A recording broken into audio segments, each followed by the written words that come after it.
Hello, everyone, and welcome back to Nightmare Narratives. I can picture some of you already in bed, maybe some of you just getting home from work. Wherever you are, whatever time it is, I'm glad you're here. If this helps you relax or sleep, please like and subscribe. It means a lot. Now let's get you comfortable, and I'll tell you tonight's story.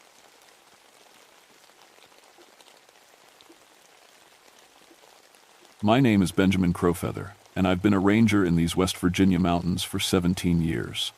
In that time, I've found 127 missing people alive. I know every trail, every cave, every old mine shaft in 200 square miles of the Monongahela National Forest. I believed in what I could track and touch until I heard the children singing in empty hills. It was October 1974 when everything changed.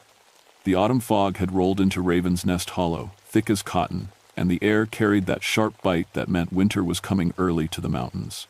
I was checking the old mining settlement one last time before the season turned nasty. Most folks avoided the place had for 50 years since the disaster. The hollow runs 8 miles deep into the mountains, steep walls rising on both sides like cupped hands. Back in the 20s, it was home to nearly 200 people working the coal mines. Then came March 15th, 1924. Cave-in killed 47 souls, 23 of them children who'd been playing near the mine entrance when the whole thing came down. Town packed up and left that very week. Now kudzu covered the old company houses, and acid from the mines had turned the creek the color of rust. The place felt wrong in a way that made your skin crawl. But I'd never seen anything there, except broken buildings and bad memories. That morning, the Kellerman family had driven up from Richmond for a reunion at the state park. Nice folks, 3 kids running around while the adults caught up over coffee and camp chairs. Tommy was 8, Susan was 7, and Michael had just turned 9. City kids who'd never seen mountains this wild. Around 2 in the afternoon, they vanished. Mrs. Kellerman found their sneakers lined up neat as you please at the edge of the campground, but the kids were nowhere to be seen. Park rangers called me in when the local search didn't turn up anything by dark. I arrived at dawn with my tracking gear and Buster, my bloodhound. 17 years doing this work, and I'd developed a system. Start where they were last seen, work outward in expanding circles, let the dog do what God made him for. But Buster wouldn't even sniff those shoes. The old dog whined and backed away like the sneakers were on fire. His ears went flat against his head, and he kept looking toward the tree line with this expression I'd never seen before. Fear, pure and simple. "What's wrong with him?" asked Alice Bramblewood, the young ranger assigned to help me. She was new, maybe 26, fresh from college, with a psychology degree and all kinds of ideas about search and rescue. "Nothing wrong with Buster," I said, kneeling to check the ground. "He's just telling us something we don't want to hear." The tracks were clear enough in the soft dirt. 3 sets of small footprints heading straight into the woods, not wandering like lost kids usually do, but walking with purpose. Walking toward Raven's Nest Hollow. That should have been my first warning. We followed the trail for 2 miles, Alice marking trees while I read the sign. The kids' tracks stayed together, never straying from a path that led straight toward the old mining settlement. That bothered me more than I let on. Lost children scatter. They get scared, they turn around, they double back. These 3 had walked like they knew exactly where they were going. The fog got thicker as we descended into the hollow. It seemed to rise up from the ground itself, carrying the smell of coal dust and something else, something sweet and wrong that made my throat itch. "Jesus," Alice whispered as we reached the first ruins. "How many people died here?" "Too many." I kept my eyes on the tracks, but they were getting harder to follow on the old gravel road. "Stay close and don't touch anything. Some of these buildings aren't safe." The mining company had left everything behind when they evacuated. Rusted equipment sat scattered between the houses like giant metal bones. The old tipple still stood at the mine entrance, a skeletal tower that creaked in the wind even though I couldn't feel any breeze. That's when we heard the laughter. High and clear, it came echoing up from somewhere deep in the mine shaft. Children playing, the sound bouncing off rock walls until it seemed to come from everywhere at once. Alice grabbed my arm. "That's them. They're down there." I held up a hand for quiet. The laughter stopped like someone had thrown a switch. In the silence that followed, I heard something that made the hair on my neck stand up. Footsteps, small ones, running on wooden floors that had rotted away decades ago. "Hello?" I called into the mine entrance. "Tommy? Susan? Michael?" My voice echoed back, changed, like it had picked up extra words on the way. It almost sounded like there were more names mixed in: Billy, Mary, Samuel. "Mr. Crowfeather," Alice said, pointing to the ground near the mine entrance. "Look at this." Fresh chalk marks covered the old concrete pad. Hopscotch squares, perfect and white like they'd been drawn that morning. But we hadn't seen any chalk in the kids' belongings. I knelt to touch one of the squares.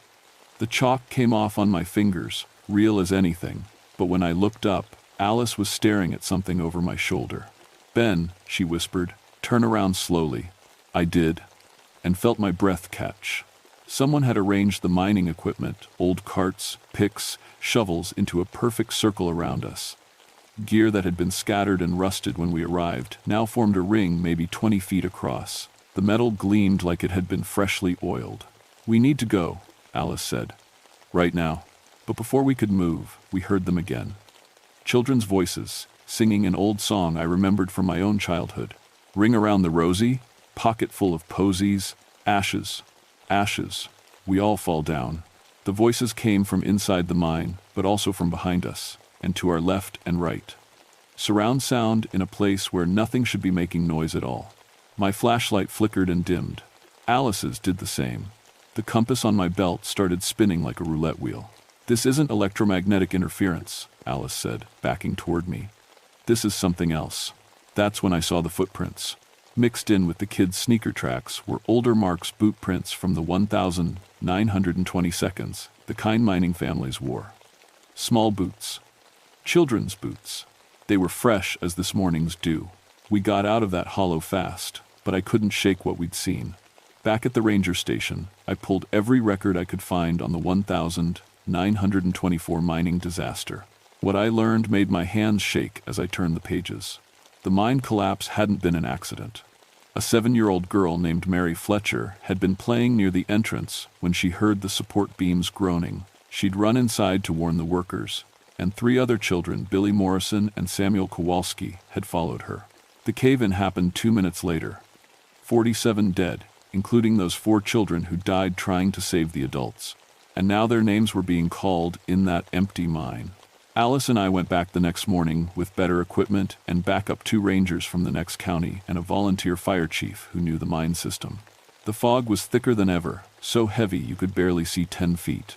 Our radios crackled with static, and every flashlight beam seemed to get swallowed up before it reached anything solid. "Found something," called Ray Patterson, the fire chief. He was standing by the old company store, shining his light through a broken window. Inside, 3 sets of modern children's clothes were laid out on the counter: a superhero t-shirt, a blue dress, sneakers with cartoon characters. But they were arranged like mining uniforms. The t-shirt was folded next to a tiny hard hat that hadn't been there the day before. "Those are their clothes," Alice whispered, "but where are?" A hand touched her shoulder. She spun around, but nobody was there. Just empty air, and that thick fog swirling like it had been disturbed by something moving through it. "Something touched me," she said. "Small fingers, cold as ice." Ray was backing away from the store, his face white.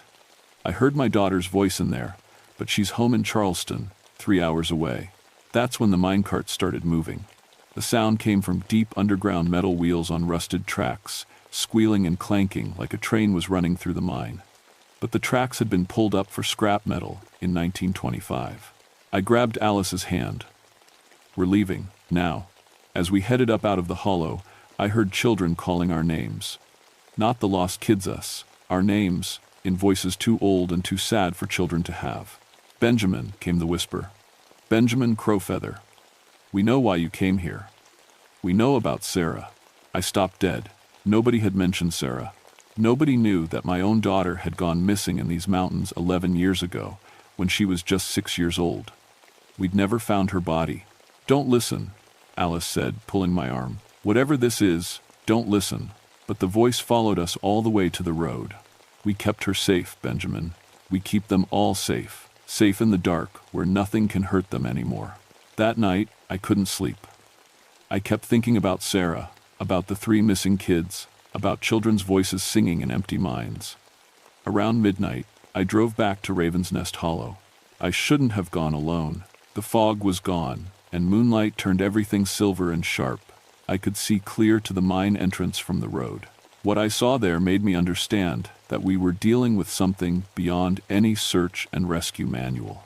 Children were playing in front of the mine, 4 of them, clear as daylight in the moon's glow. They were dressed in old-fashioned clothes overalls, button-up boots, cloth caps. They were playing hopscotch on those chalk squares that kept appearing. But when they moved, they cast no shadows. I watched for 10 minutes, and they never looked up. They just played their silent games over and over, like they were stuck in a loop from 50 years ago. Then, one of them, a little girl with pigtails, turned and looked right at me. She raised her hand and waved, and her smile was the saddest thing I'd ever seen. I knew her face. I'd been carrying her photo in my wallet for 11 years. It was Sarah. I came back at dawn with Alice and every piece of mining safety equipment I could gather. If my daughter was down in those mines, if those 3 kids were with her, then we were going in to get them out. "This is insane," Alice said as I strapped on a hard hat and safety harness. "We should call in the state police, the National Guard, and tell them what? That ghost children are holding living kids hostage in a mine that's been sealed for 50 years? I checked my emergency oxygen tank. They'd lock us both up. The mine entrance yawned like a mouth full of broken teeth. Our lights showed maybe 20 feet of tunnel before the darkness swallowed everything. The air smelled of coal dust and something else, something sweet and rotten that made my stomach turn. We'd gone maybe 50 yards when we found the first barrier. Someone had built a wall across the tunnel using old mining timber. But it wasn't blocking the way forward, it was blocking the way back. The entrance we'd just walked through was sealed solid with fresh cut boards. "Ben," Alice whispered, running her hands over the wood. "These boards aren't rotten, they're new." I turned my light ahead. The tunnel split into 3 directions, and I could hear movement in each one. Shuffling footsteps, whispered conversations, the scrape of metal on stone. "Tommy," I called. "Susan? Michael? Can you hear me?" A child's voice answered from the left tunnel, high and clear and familiar. "Daddy, is that really you?" Sarah. My little girl, lost for 11 years, calling to me from the dark. I started toward the sound, but Alice grabbed my arm. "Don't," she said. "Look at the walls." I swung my light up and nearly dropped the flashlight. The tunnel walls were covered in chalk drawings. Hundreds of them, layer upon layer, like a palimpsest of children's art. Stick figures holding hands, houses with smoke coming from chimneys, smiling faces with missing teeth. But the newest drawings showed something different. They showed 3 children, a boy and 2 girls, sitting in a circle, while ghostly figures stood guard around them. And at the bottom, in careful letters, "We keep them safe." "They're protecting them," Alice whispered. "The ghost children, they think they're saving the living ones." That's when the mine foreman appeared. He stepped out of the left tunnel like he'd been waiting there all along. Tall and broad-shouldered, wearing the clothes of a 1,922nd mining supervisor. His hard hat was cracked down the middle, and something dark leaked from the crack down his face. "You shouldn't have come here," he said in a voice like grinding stone. "It's not safe above ground. Never been safe. That's why we keep them down here, where the mountain can protect them." "Where are the children?" I demanded, fighting to keep my voice steady. "Safe," he said. "Safe from cave-ins, safe from accidents, safe from the world that kills children." He gestured to the drawings on the walls. "These little ones understand. They know what happened to us. They know we're just trying to help." "Let them go," Alice said. "They don't belong here." The foreman turned his attention to her, and when he smiled, I could see through the hole in his skull to the darkness behind. "The young lady can stay too," he said. "Women died in that collapse. Mothers, daughters, wives. They'd like the company." The walls began to move. Not shifting or settling, moving like the mountain itself was breathing. The chalk drawings started to change, showing new pictures. Alice and me joining the circle of protected children, never growing old, never getting hurt, never leaving the safe darkness of the mine. "Choose quickly," the foreman said. "The mountain's patience isn't infinite." I looked at Alice, saw the terror in her eyes, and made a decision that would haunt me forever. "We understand," I said. "We understand you're trying to protect them. But there's something you need to know about the world up there. It's changed since 1924. It's safer now. The foreman's expression flickered. How? Mining safety laws, federal inspectors, equipment that can detect gas leaks and unstable supports before they collapse. I was making it up as I went, but there was enough truth in it to sound real. Children don't work in mines anymore. They have schools, playgrounds, places where they're protected by law.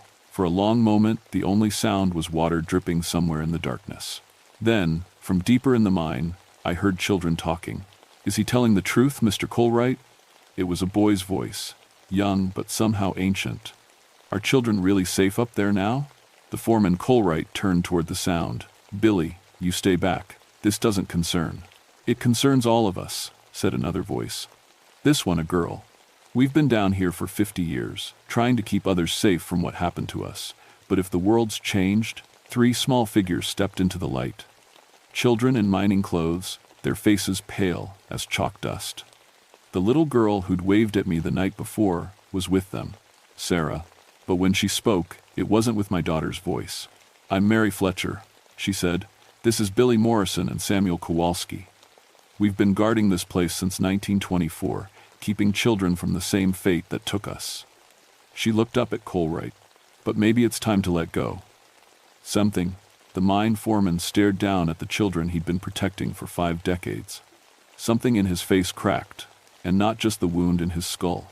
"If we let them go," he whispered, "what happens to us?" "Same thing that should have happened years ago," Mary said gently. "We rest." The walls stopped breathing. The darkness retreated. And from somewhere ahead, I heard living children crying, scared, confused, but very much alive. We found them in a natural cave behind the mine, wrapped in old mining blankets but unharmed. Tommy, Susan, and Michael had been there for 2 days, tended by children who brought them food and water and told them stories about the old days in Raven's Nest Hollow. "They were nice," Susan told us, as we carried them toward the surface. "They said they were keeping us safe until our families could fix the dangerous world up there." Alice and I never talked about what we'd seen in that mine. The official report listed the incident as children trapped by unstable mine access, recovered safely after exposure to methane gas causing hallucinations in rescue personnel. But I know what really happened. The ghost children let them go because they finally understood that their long vigil was over. Children were safer in the world above than they'd been in 1924. Their sacrifice running into that mine to save the adults had meaning beyond their deaths. The mine entrances were permanently sealed a month later.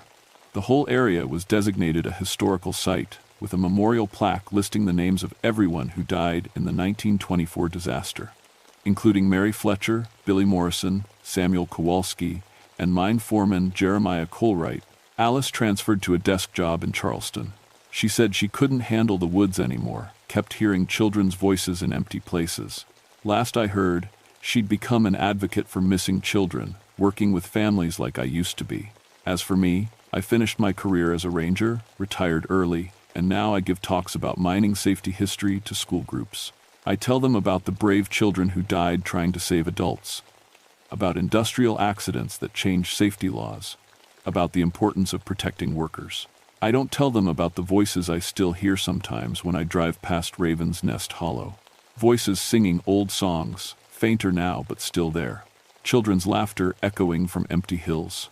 Sometimes, on foggy October nights, I see them playing in the ruins, but they're different now, not trapped, not guarding, just visiting. Checking on a place that was important to them, the way people visit old homes or childhood neighborhoods. I never saw Sarah again, because she was never really there, just my guilt and grief, wearing the face of the children who truly died protecting others. But sometimes I think I hear her voice mixed in with theirs, telling me I did good work, that I saved who I could save, that some mysteries are meant to stay buried with the dead who earned their rest. The Kellerman kids grew up normal and healthy. Last I heard, Michael was studying geology in college. He sent me a Christmas card a few years back with a note. "Thank you for finding us in the dark." If he only knew what found us first. These mountains are full of places where tragedy left its mark, where people died protecting others and never got properly honored for it. I've made it my business to know these places, to respect what happened there, to make sure the stories don't get lost, because sometimes the dead just want to be remembered.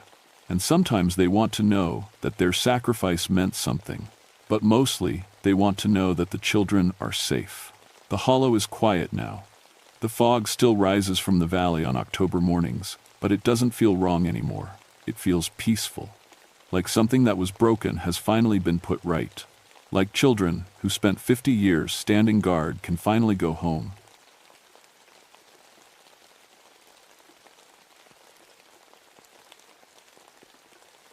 My name is Margaret Ironwolf, and I've been a park ranger in the Great Smoky Mountains for 14 years.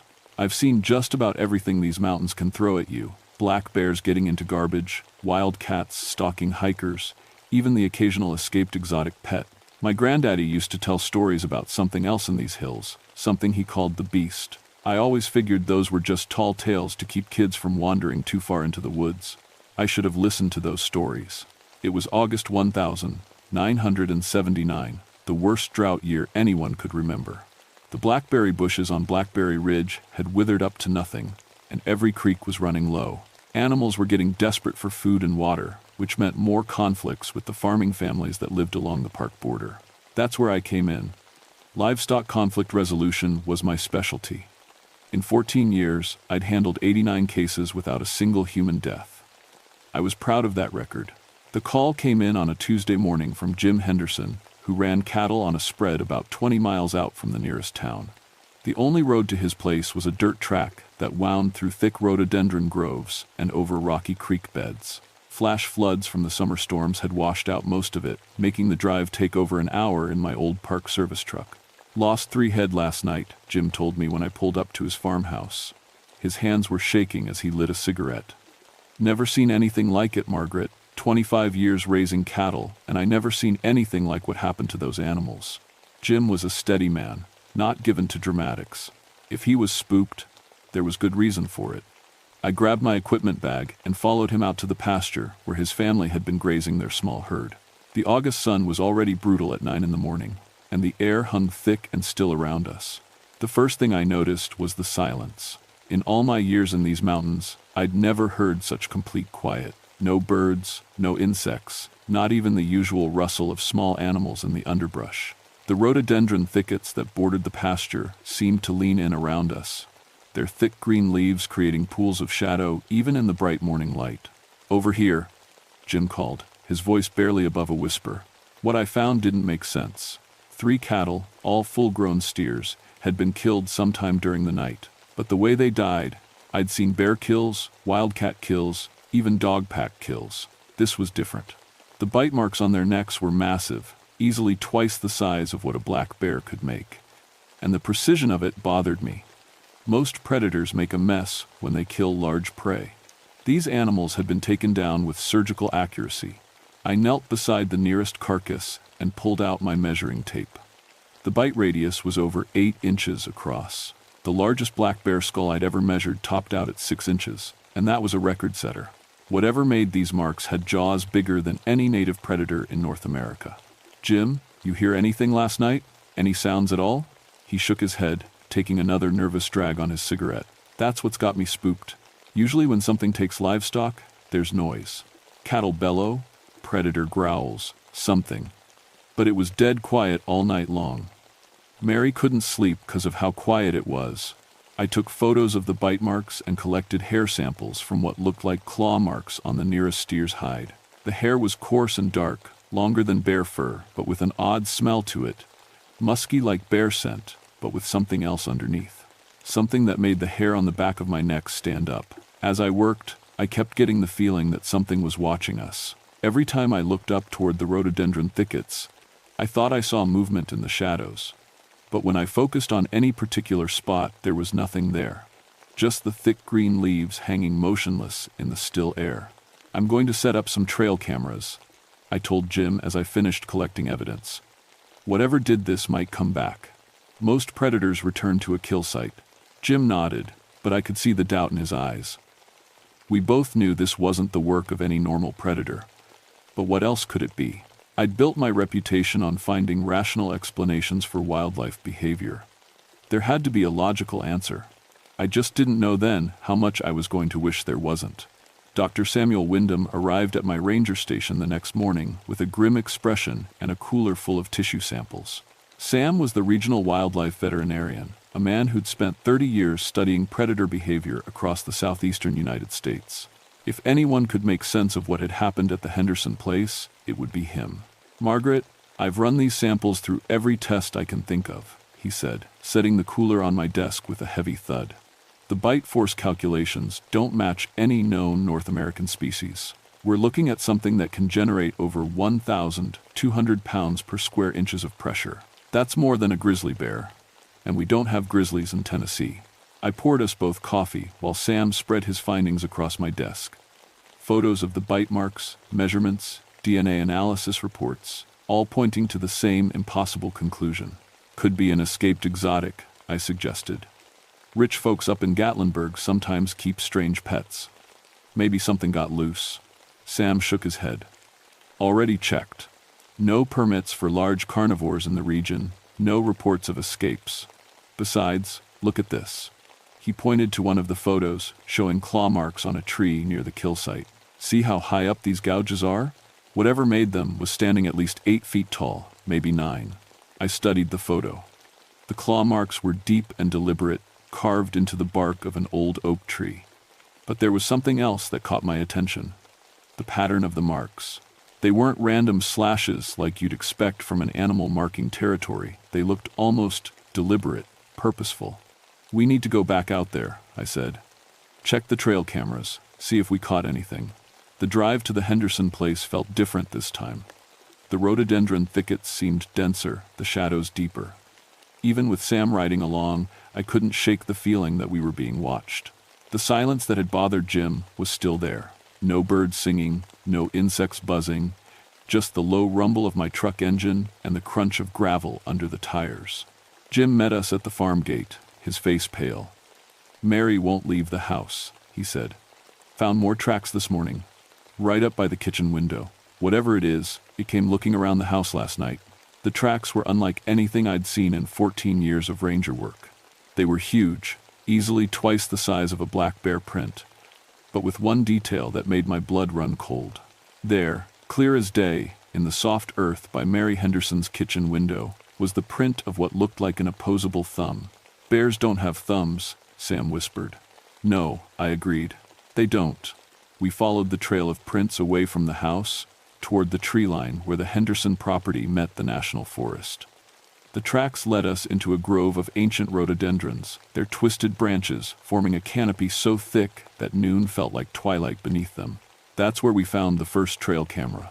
It was mounted on a sturdy oak, exactly where I'd left it the day before, but something had gotten to it. The camera housing was crushed like a tin can, the metal casing twisted and torn by what looked like massive claws. The memory card was gone. "Check the other cameras," I told Sam. But my voice sounded strange in the unnatural quiet of the grove. We found 5 more cameras, all destroyed, all in exactly the same way, crushed with methodical precision, memory cards removed. Whatever had done this wasn't acting on animal instinct. It was thinking, planning. As we stood there looking at the wreckage of our equipment, a sound drifted through the rhododendron grove that raised every hair on my body. It started low, like a bear's growl, but then it changed, rose higher, became something that sounded almost like a human voice calling out in pain. But underneath it all was something else. A wild, primitive sound that spoke to some ancient part of my brain that remembered when humans were prey. Sam grabbed my arm. "We need to leave, now." But as we turned to go back to the truck, we both saw it at the same time. About 50 yards away, moving through the rhododendron thickets with impossible quiet for something so large, was a shadow. Not a bear shadow. Not any kind of animal shadow I'd ever seen. This shadow moved upright, on 2 legs, with a swaying gait that was almost human, but wrong in ways I couldn't put into words. It was watching us. Sam and I didn't run, but we walked faster than I'd ever walked in my life. Neither of us spoke until we reached the truck, and even then we sat in silence for a long moment, staring back at the tree line. "What do you think it was?" Sam finally asked. I started the engine and put the truck in gear. "I don't know, but I'm going to find out." As we drove away from the Henderson place, I caught a glimpse in my rearview mirror of something large and dark standing at the edge of the rhododendron grove. It stood perfectly still, watching our truck disappear down the washed-out dirt road. That night, I called my grandmother. Grandmama lived in a little house tucked back in a hollow about an hour south of Blackberry Ridge. She was Cherokee on her mother's side, and she knew stories about these mountains that went back longer than anyone cared to remember. I'd always loved visiting her as a child, sitting on her porch listening to tales about the old days when the Cherokee still lived free in these hills. "Granddaddy's beast stories," I said into the phone. "Tell me about them again." There was a long silence on the other end of the line. When Grandmama spoke, her voice was careful, measured. "Why you asking about Kekla Kudla, child?" The name sent a chill down my spine. I'd heard it before, in fragments of stories told on dark winter nights, but I'd never paid much attention. Something's killing livestock up on Blackberry Ridge. Something that doesn't match any known predator. Another silence. Then, "You best come see me tomorrow. And Margaret, don't go back to that ridge alone. Not until we talk." I hung up the phone, feeling more unsettled than before. Outside my cabin, the August night was still and hot, but I found myself checking the locks on my doors anyway. The call came at 3:17 a.m. I know because I was staring at the clock on my nightstand, unable to sleep, when the phone rang. It was Jim Henderson, and he was barely coherent. "It's here," he gasped into the phone. "It's right outside the house." Mary's hysterical. "The cattle are going crazy." I could hear it in the background, the sound of terrified livestock and something else. That same impossible howl we'd heard in the rhododendron grove, but closer now. Much closer. "Jim, get your family into the bathroom in the center of the house," I told him. "Stay away from windows. I'm calling for backup and heading your way." I tried radioing for assistance, but the radio just gave back static. Phone lines to town were down too. Not unusual after the summer storms, but the timing felt wrong. I grabbed my rifle and flashlight and headed for my truck, knowing I was probably making a terrible mistake. The drive to the Henderson place took forever. Every shadow looked threatening, every sound made me jump. When I finally reached the farm gate, I could see lights blazing in every window of the farmhouse. The cattle in the near pasture were pressed against the fence farthest from the tree line, lowing in terror. I parked close to the house and ran for the front door. Jim let me in before I could knock, his face white with fear. "Where's your family?" I asked. "Upstairs bathroom, locked in." He pointed toward the ceiling. "Margaret, what is that thing?" Before I could answer, something hit the side of the house hard enough to rattle every window. Through the kitchen window, I caught a glimpse of movement. Something huge and dark circling the house with deliberate, measured steps. Another impact shook the house. This time, the kitchen window cracked. "It's testing the structure," I realized, looking for weak points. The thought chilled me.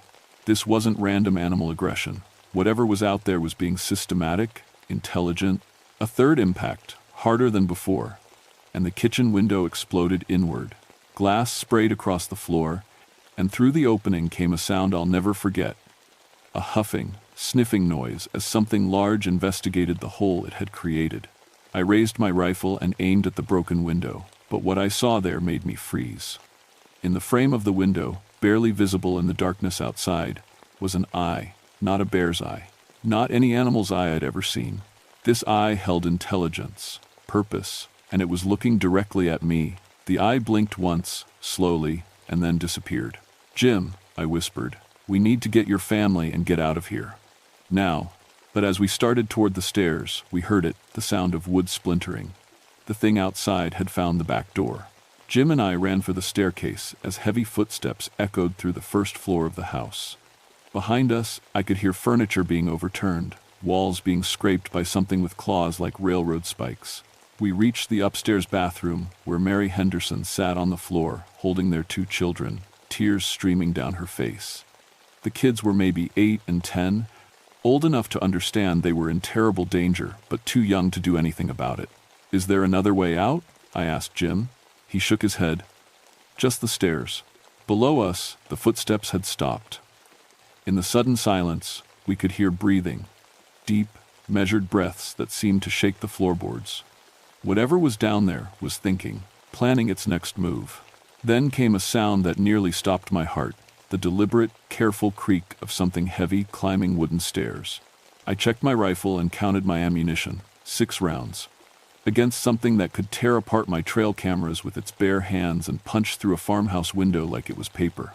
The footsteps reached the top of the stairs and paused.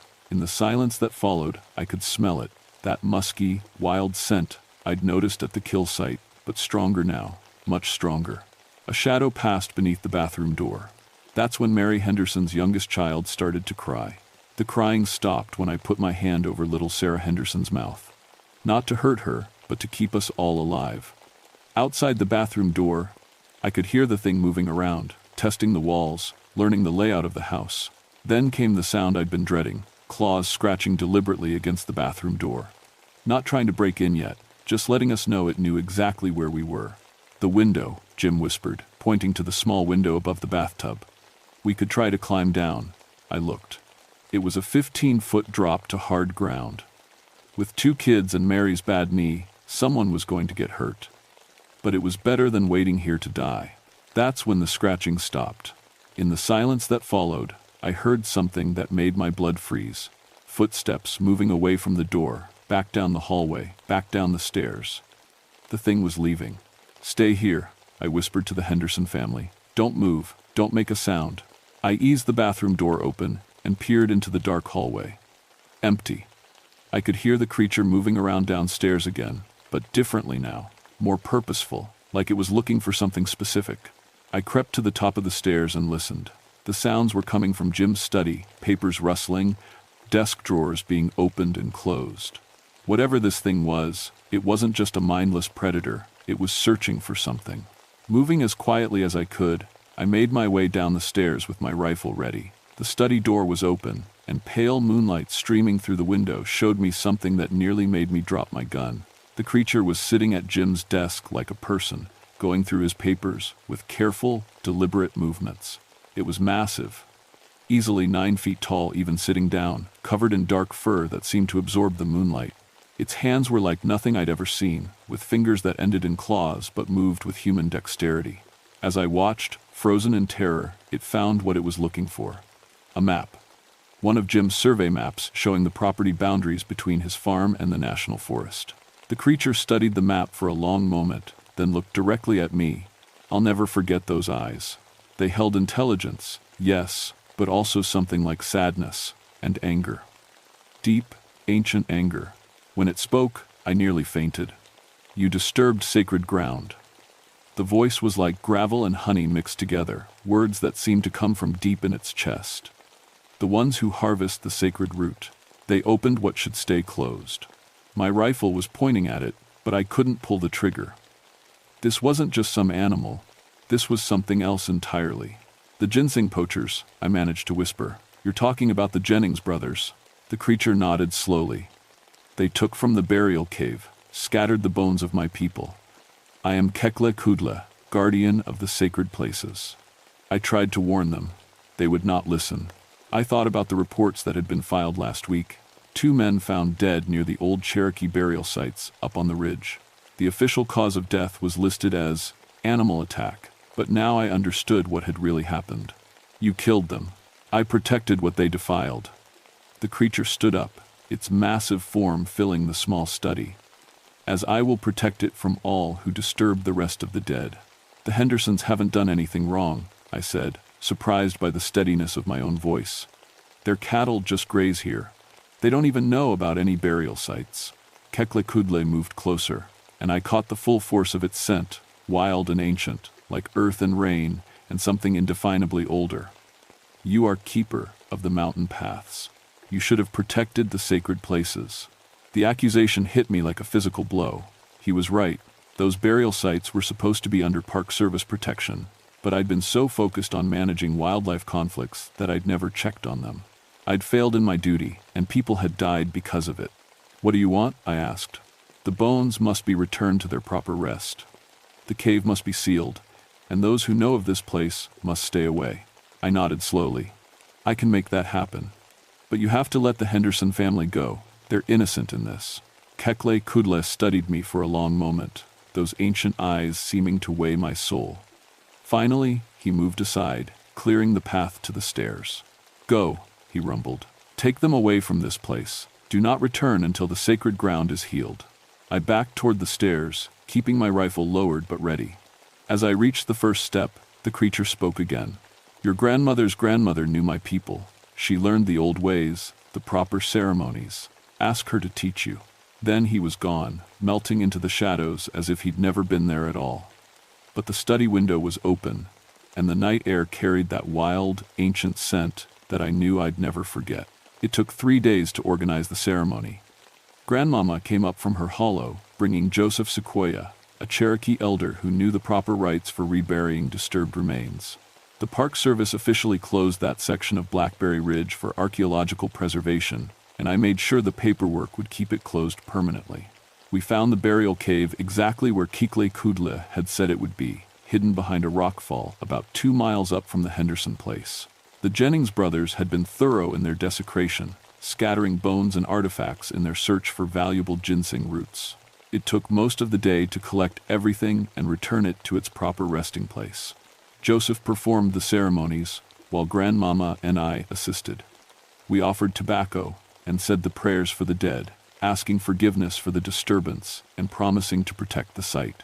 As we worked, I kept feeling like we were being watched, but I never saw Kekle Kudle again. When the rituals were complete and the cave properly sealed, the silence that had hung over Blackberry Ridge finally broke. Birds began singing again. The normal sounds of forest life returned. Even the cattle in Jim Henderson's pastures seemed calmer. Dr. Sam Wyndham helped me write the official report. We listed the livestock deaths as predation by unknown large carnivore, possibly an escaped exotic animal. The case was filed under cultural sensitivity protocols and buried so deep in the bureaucracy that no one would ever think to look for it. The Henderson family moved to town shortly after. They sold their farm to the Park Service, which added it to the protected wilderness area. Mary Henderson still sends me Christmas cards, but she's never asked why we recommended they relocate. Some questions are better left unasked. I kept my job as a park ranger, but my focus shifted. I became the liaison between the Park Service and the Cherokee Nation, working to identify and protect other sacred sites throughout the mountains. It turns out there are more of them than anyone realized, hidden in remote hollows and forgotten caves. Sometimes, when I'm out on patrol in the deepest parts of the forest, I catch a whiff of that wild, ancient scent on the wind. Or I'll find tracks near a sacred site, massive prints with that unmistakable opposable thumb. But I've never tried to follow them. Some guardians are better left undisturbed. Grandmama taught me the old ways before she passed 2 years ago. I know the proper ceremonies now, the right offerings to make, the words to speak when asking permission to enter sacred ground. I've taught them to the newer rangers, though I don't tell them why these protocols are so important. Because the truth is, Kekle Kudle is still out there, still protecting the sacred places, still watching over the mountains that were once his people's home. And as long as we show proper respect, as long as we remember that some places are too sacred to disturb, he'll let us share these mountains in peace. But I've seen what happens to those who forget. The mountains have long memories, and their guardians are patient. They'll give you warnings first, strange tracks, destroyed equipment, cattle killed with impossible precision. Smart people listen to those warnings. The ones who don't, well, the official reports usually list them as animal attacks. And maybe that's true, in a way. After all, what is man but just another animal when he forgets how to respect the sacred? My name is Margaret Iron Wolf, and I've been keeping the peace between worlds for 20 years now. Some nights, when the wind is right and the moon is dark, I can hear him out there in the deep woods. Kekle Kudle, the guardian of sacred ground. And I sleep better knowing he's watching.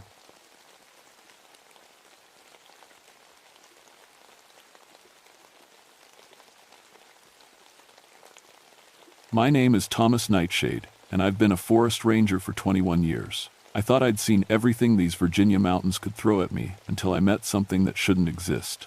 People always ask about my last name. Yeah, it's real. My great-grandfather was born with it, and we've carried it ever since. Seems fitting for someone who works in the dark corners of Jefferson National Forest, documenting old ghost stories and forgotten settlements. That's what I do besides the usual ranger stuff. I collect Appalachian folklore. Mountain people have been telling tales about spirits and haints for centuries, and I write them down before they disappear forever. Never believed a word of it, though. Just good stories to pass winter nights. 3 years ago, my wife Sarah died in a car accident on Route 58. Black ice, they said. One second she was driving home from her teaching job, the next she was gone. I threw myself into work after that. Easier to focus on old legends than deal with real loss. That's how I ended up in Witch's Hollow in November of 1988. The place sits in a narrow valley about 15 miles from the main road. You can only get there on foot, following an old deer trail that winds through thick woods. Most of the land around it is private property, posted with faded, no trespassing signs that have been there since the 1960s. But the hollow itself belongs to the Forest Service, and it's my job to keep an eye on it. The name comes from way back. In 1692, when the witch trials were happening up in Massachusetts, some families packed up and headed south. They wanted to get as far from that madness as possible. A few of them ended up here, drawn by the natural springs and the isolation. Later settlers weren't too happy about their neighbors' knowledge of herbs and healing, so the accusations followed them. Nothing as bad as Salem, but enough to give the place its name. I'd been documenting the old homesteads there for months. Stone foundations mostly, a few cabins still standing with strange symbols carved into the door frames, protection signs, according to local folklore. Stars and circles, twisted knots that hurt your eyes if you looked too long. The springs were the strangest part. 7 of them, spread throughout the hollow, each one crystal clear and cold as January. Mountain people always said the water could cure sickness or curse enemies, depending on who used it and how. I tested it once, perfectly normal H2O, nothing special about it at all. At least, that's what I thought. The problem started in late October. Hikers reported hearing crying coming from the abandoned cabins during rainstorms. Always a woman's voice, they said. Always heartbroken, sobbing that would stop the moment you got close enough to investigate. I figured it was wind through broken windows, or maybe an animal denned up somewhere. The mind plays tricks when you're alone in the woods. I'd heard plenty of strange sounds over the years that turned out to be perfectly normal once you tracked them down. Then people started finding wet clothes.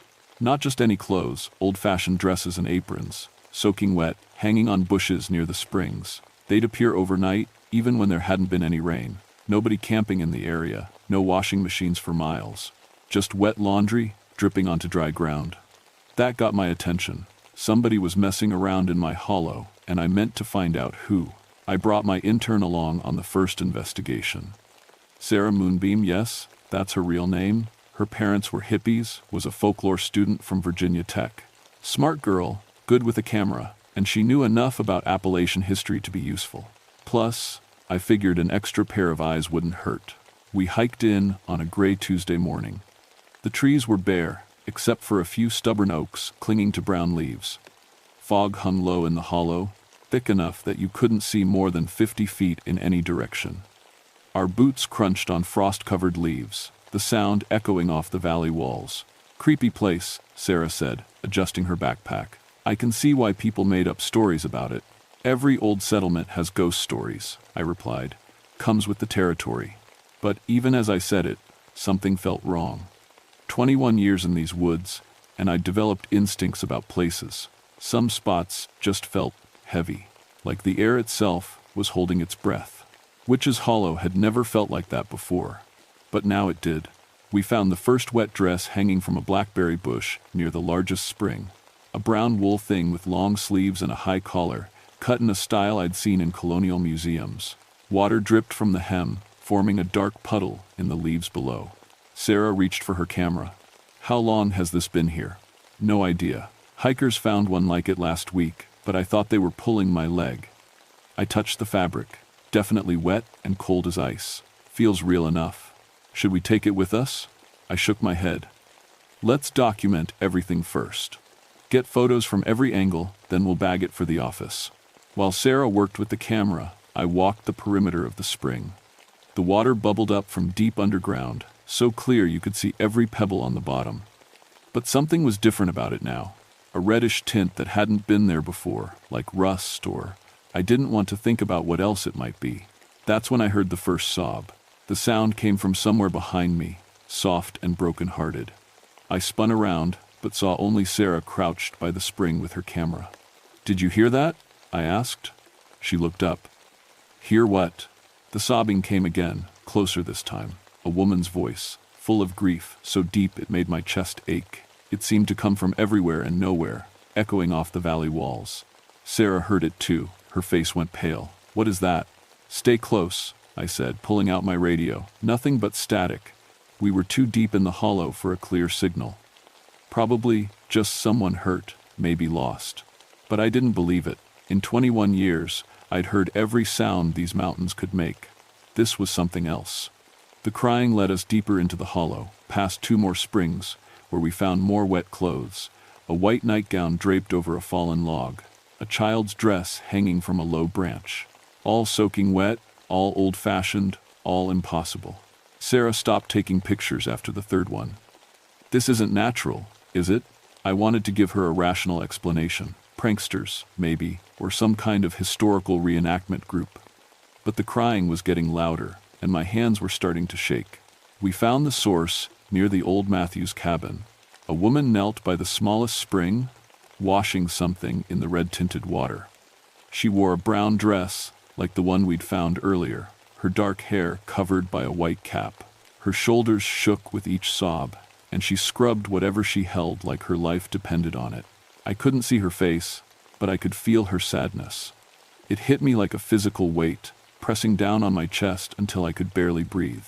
All the grief I'd buried since my wife died came rushing back, mixed with something older and deeper. "Ma'am," I called out, "are you okay?" She looked up. I'll never forget that face. Not young, but not old either. Maybe 40, with kind eyes that had seen too much suffering. Her skin was pale as moonlight, and when she smiled at me, I felt like I was drowning. "You carry such pain," she said. Her voice was soft, with an accent I couldn't place. "Old-fashioned, like the clothes. Let me help you wash it away." She held up what she'd been scrubbing.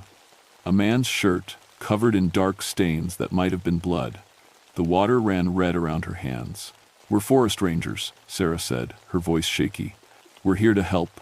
The woman's smile grew sadder. Too late for help, but not too late for cleansing. That's when I noticed her feet weren't touching the ground. She floated just above the spring's surface, water dripping upward from her dress to rejoin the pool below. The air around her shimmered like heat waves, but it was November and barely 40 degrees. I grabbed Sarah's arm and backed away. "We need to leave, now." The woman thing, whatever she was, didn't follow. She just kept washing that bloody shirt, humming a tune that sounded like a funeral hymn. But I could feel her watching us as we stumbled back through the woods. We didn't speak until we reached my truck. "What was that?" Sarah asked.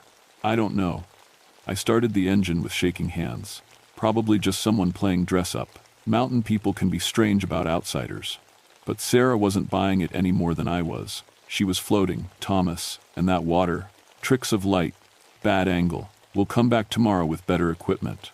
I drove too fast on the winding mountain roads, desperate to put distance between us and whatever we'd seen. But I couldn't shake the memory of that woman's voice or the weight of sorrow she'd carried. That night, I dreamed about my wife. Not the good dreams, where she was still alive and we were still happy. This was the other kind. The dreams where she stood in our kitchen, dripping wet, asking why I hadn't saved her. Why I'd let her drive alone that night. Why I'd failed her when she needed me most. I woke up gasping, my sheets soaked with sweat. The next morning, Sarah called in sick. Her voice sounded strange over the phone, distant and hollow. "I keep thinking about yesterday," she said. "About that woman. What if she was trying to tell us something? Like what? What if someone really is hurt out there? What if we walked away from someone who needed help?" I wanted to tell her she was being ridiculous, but I'd been thinking the same thing. The rational part of my brain said we'd encountered a homeless person with mental problems, maybe a meth head having a bad trip. The rest of me kept remembering those kind, sad eyes. "Take the day off," I told Sarah. "We'll figure this out tomorrow." But tomorrow brought bigger problems. I was doing paperwork at the ranger station when the call came in. A search and rescue team needed help finding 2 missing hikers in the Jefferson National Forest. Last seen heading toward Witch's Hollow 3 days ago.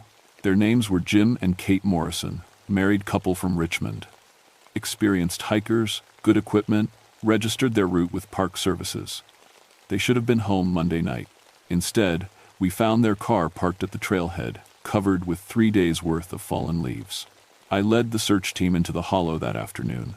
6 volunteers, all good people I'd worked with before. We brought everything: GPS units, flares, medical supplies, body bags. Just in case. The fog was thicker than usual, and the temperature had dropped 20 degrees since yesterday. Our breath misted in the air, and ice formed at the edges of the springs. We found Jim first. He was kneeling by the same spring where I'd seen the woman, scrubbing at a hiking jacket with bloody hands. His eyes were empty, unfocused, and he hummed the same funeral tune I'd heard before. When we called his name, he looked right through us. "Jim? Where's Kate?" I asked, but he just kept washing that jacket. "We found her at the 7th spring, the one locals called the Sorrow Pool. She floated face down in water so red it looked like wine. By the time we pulled her out, her lips were blue and her skin was ice cold. The paramedics said she'd drowned, but that was impossible. The spring wasn't even 3 feet deep."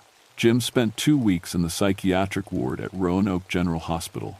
When he finally spoke, he told doctors about a woman who promised to wash away his guilt, said she'd been so kind, so understanding. All he had to do was help her with the laundry. The doctors called it a shared psychotic episode brought on by hypothermia and dehydration. I knew better. After the Morrisons, I should have closed Witch's Hollow to the public. Should have strung yellow tape across every trail and filed a report about hazardous conditions. Instead, I went back alone. I told myself it was about understanding what we were dealing with. Some kind of natural gas leak, maybe, or toxic mold causing hallucinations. There had to be a scientific explanation for what people were seeing and experiencing. But really, I went back because I couldn't stop thinking about that woman's voice. The way she'd looked at me with such understanding when she talked about pain. My wife had been dead 3 years, and I still woke up every morning feeling like I'd failed her. If there was even a chance that anything could wash that guilt away. I hiked in on a Thursday morning with a gas detector and water testing kit. The fog was so thick I could barely see my own feet, but I knew the way by heart. Past the broken foundation of the old Henderson place, around the hill where they'd found arrowheads back in the 70s, down into the valley where 7 springs fed a creek that had no name. The wet clothes were multiplying, dozens of them now, hanging from every tree and bush near the water. Dresses, shirts, children's clothes, all dripping wet and old-fashioned. They formed a maze of soggy fabric, forcing me to duck and weave my way through. At the center of it all, she waited. The morning woman, that's what I'd started calling her in my head, knelt by the largest spring with her washing. She looked exactly the same as before, but now I could see her more clearly. The way her hands moved in the water without making ripples, how her dress stayed wet but never dripped, the silver tears that rolled down her cheeks like liquid mercury. "You came back," she said without looking up. "I knew you would." "Who are you?" I asked. "Mercy Blackthorne." She held up a child's dress, examining it for stains only she could see. "Died in 1692, accused of witchcraft. They hanged me from the old oak by Miller's Creek. My gas detector showed normal readings. The water tested clean. Whatever was happening here, it wasn't chemical. What do you want?" "To cleanse the guilt from tortured souls." She finally looked at me, and her eyes were full of impossible kindness. "You blame yourself for your wife's death. I can wash that pain away. She died in a car accident. There was nothing I could do. You fought the night she died, about money, about her working late again. Your last words to her were angry ones." Mercy's smile was heartbreakingly gentle. "I can see it all, Thomas. Every moment of regret, every sleepless night. Let me help you." She was right, and that terrified me. Sarah and I had fought that night. A stupid argument about her staying late to grade papers instead of coming home for dinner. I'd said things I didn't mean, things I'd regret forever. Her last memory of me was anger. How do you know that? The springs show me everything. Every soul who comes here carries guilt like a stain on their heart. The Morrisons felt guilty about something that happened to their daughter years ago. Sarah feels guilty about small lies she tells her parents. She gestured to the bloody shirt floating in the water beside her. "You carry the heaviest burden of all." I recognized the shirt now. The blue one Sarah had worn to work the day she died. The one they'd cut off her in the emergency room. That's impossible. That shirt was buried with her. Guilt creates its own reality. Your pain calls to these things, gives them form. Mercy stood, water streaming impossibly upward from her dress. But I can wash it all away. Every harsh word, every regret, every moment of blame. All you have to do is step into the water. Part of me wanted to do it. 3 years of carrying that weight, of waking up every morning and remembering how I'd failed the person I loved most. The idea of peace, of forgiveness, was almost overwhelming. But I thought about Jim Morrison, scrubbing at that jacket until his hands bled, about his wife floating in the sorrow pool. What happened to Kate Morrison? She found peace. Mercy's voice grew sad. Some guilt runs too deep for simple cleansing. For some, the only way to wash away sin is to join the water permanently. I backed away. You killed her. I tried to save her, but she couldn't let go of what she'd done to her little girl. The guilt consumed her, pulled her under. Mercy followed me, not walking so much as gliding. You're stronger. You could survive the cleansing. Stay away from me. Or what? You'll shoot me? She gestured to the service weapon on my hip. I've been dead for 300 years. What harm could you possibly do? She had a point, but I drew the gun anyway. It made me feel better, even if it was useless.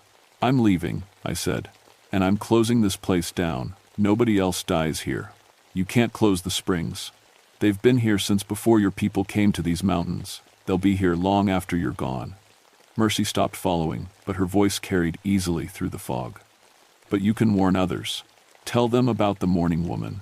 Tell them what happens to guilty souls who seek forgiveness in cursed water. Why would you want me to warn people away? Because not all who come here can be saved, and every soul that joins the springs makes the water hungrier. Her form was fading now, becoming translucent. Find another way to forgive yourself, Thomas Nightshade, before the guilt drowns you too. I ran then, crashing through the maze of wet clothes and stumbling up the trail like something was chasing me. Maybe something was. I could hear that funeral hymn echoing through the trees, growing louder with each step. By the time I reached my truck, I was gasping for air, and my hands were shaking so hard I could barely get the key in the ignition. I drove straight to the ranger station and called my supervisor. Told him we had a major safety issue at Witch's Hollow and needed to restrict public access immediately. He asked for details, but I couldn't give him any that made sense. How do you explain that a dead woman is washing bloody laundry in mystical springs? How do you write a report about supernatural guilt that drives people to suicide? Instead, I lied. Said there were unstable geological formations and toxic algae blooms in the water. Made up scientific-sounding explanations for why people were having psychological episodes. It was easier than the truth. The closure order went through that afternoon. Yellow tape and warning signs went up the next morning. But I knew it wouldn't be enough. Mercy Blackthorne had been washing guilt from tortured souls for 300 years. A few government signs wouldn't stop her, and I was starting to understand that she didn't want to be stopped. The real question was why she'd warned me away. What made my guilt different from the others? I thought about that as I drove home to my empty house, where my wife's coffee mug still sat in the sink and her side of the bed was still perfectly made. 3 years of living with ghosts, and now I'd finally met one that could talk back. That night, I dreamed about the springs again. But this time, I wasn't afraid. This time, I waded into the red water willingly, letting it wash over my head and into my lungs. The relief was instant and total. Every angry word I'd spoken, every moment I'd failed to be the husband Sarah deserved, all of it dissolved in that impossible current. When I woke up, my pillow was soaking wet. Sarah Moonbeam disappeared on a Friday.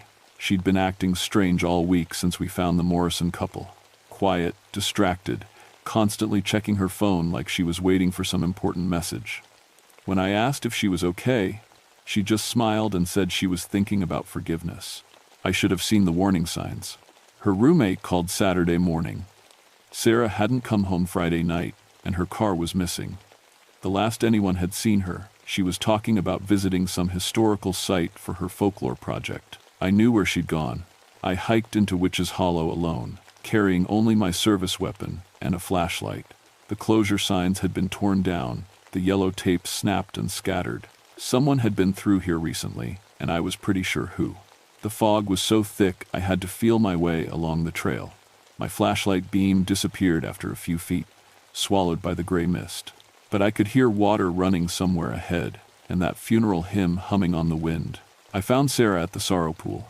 She knelt at the water's edge in her hiking clothes, scrubbing at something I couldn't see. Her movements were mechanical, repetitive, like she'd been doing it for hours. When I called her name, she didn't respond. "Sarah, we need to leave." "Can't leave," she said without looking up. "Not until it's clean." I moved closer and saw what she was washing, a baby blanket, tiny and pink, covered with dark stains. "Sarah, there's nothing there. You're washing empty water." "My sister's baby." Her voice was flat, emotionless. I was supposed to watch her while Mom went to the store, but I wanted to see my boyfriend instead. Left her alone for just 2 hours. She held up the invisible blanket, examining it. She crawled into the pool, drowned while I was making out behind the Dairy Queen. I'd never heard this story before, but something about it felt true. The kind of terrible secret people carry their whole lives. The guilt that shapes every decision they make. "That wasn't your fault. You were a kid. 15, old enough to know better." She went back to scrubbing. "But she can help me." The morning woman. She understands what it's like to lose someone you were supposed to protect. The temperature was dropping fast. Ice formed at the edges of the pool, and Sarah's breath misted in the air. But she didn't seem to notice the cold. "Where is she?" "Mercy, right here." The voice came from behind me. I turned to find the morning woman standing between the trees, more solid than I'd ever seen her. She looked almost human now, except for the way shadows seemed to gather around her feet and the silver tears that never stopped flowing. "You shouldn't have come," Mercy said. "I told you to find another way. Let Sarah go. She's not like the others." "No, she's exactly like the others. Guilt has hollowed her out, made her desperate for absolution." Mercy moved closer, her dress trailing water that froze as it hit the ground. "The child's death wasn't her fault, but that doesn't matter. She believes it was, and belief is all that matters here." I could see Sarah's lips turning blue, her movements getting slower. The pool around her was turning red, and I realized she wasn't washing an imaginary blanket anymore.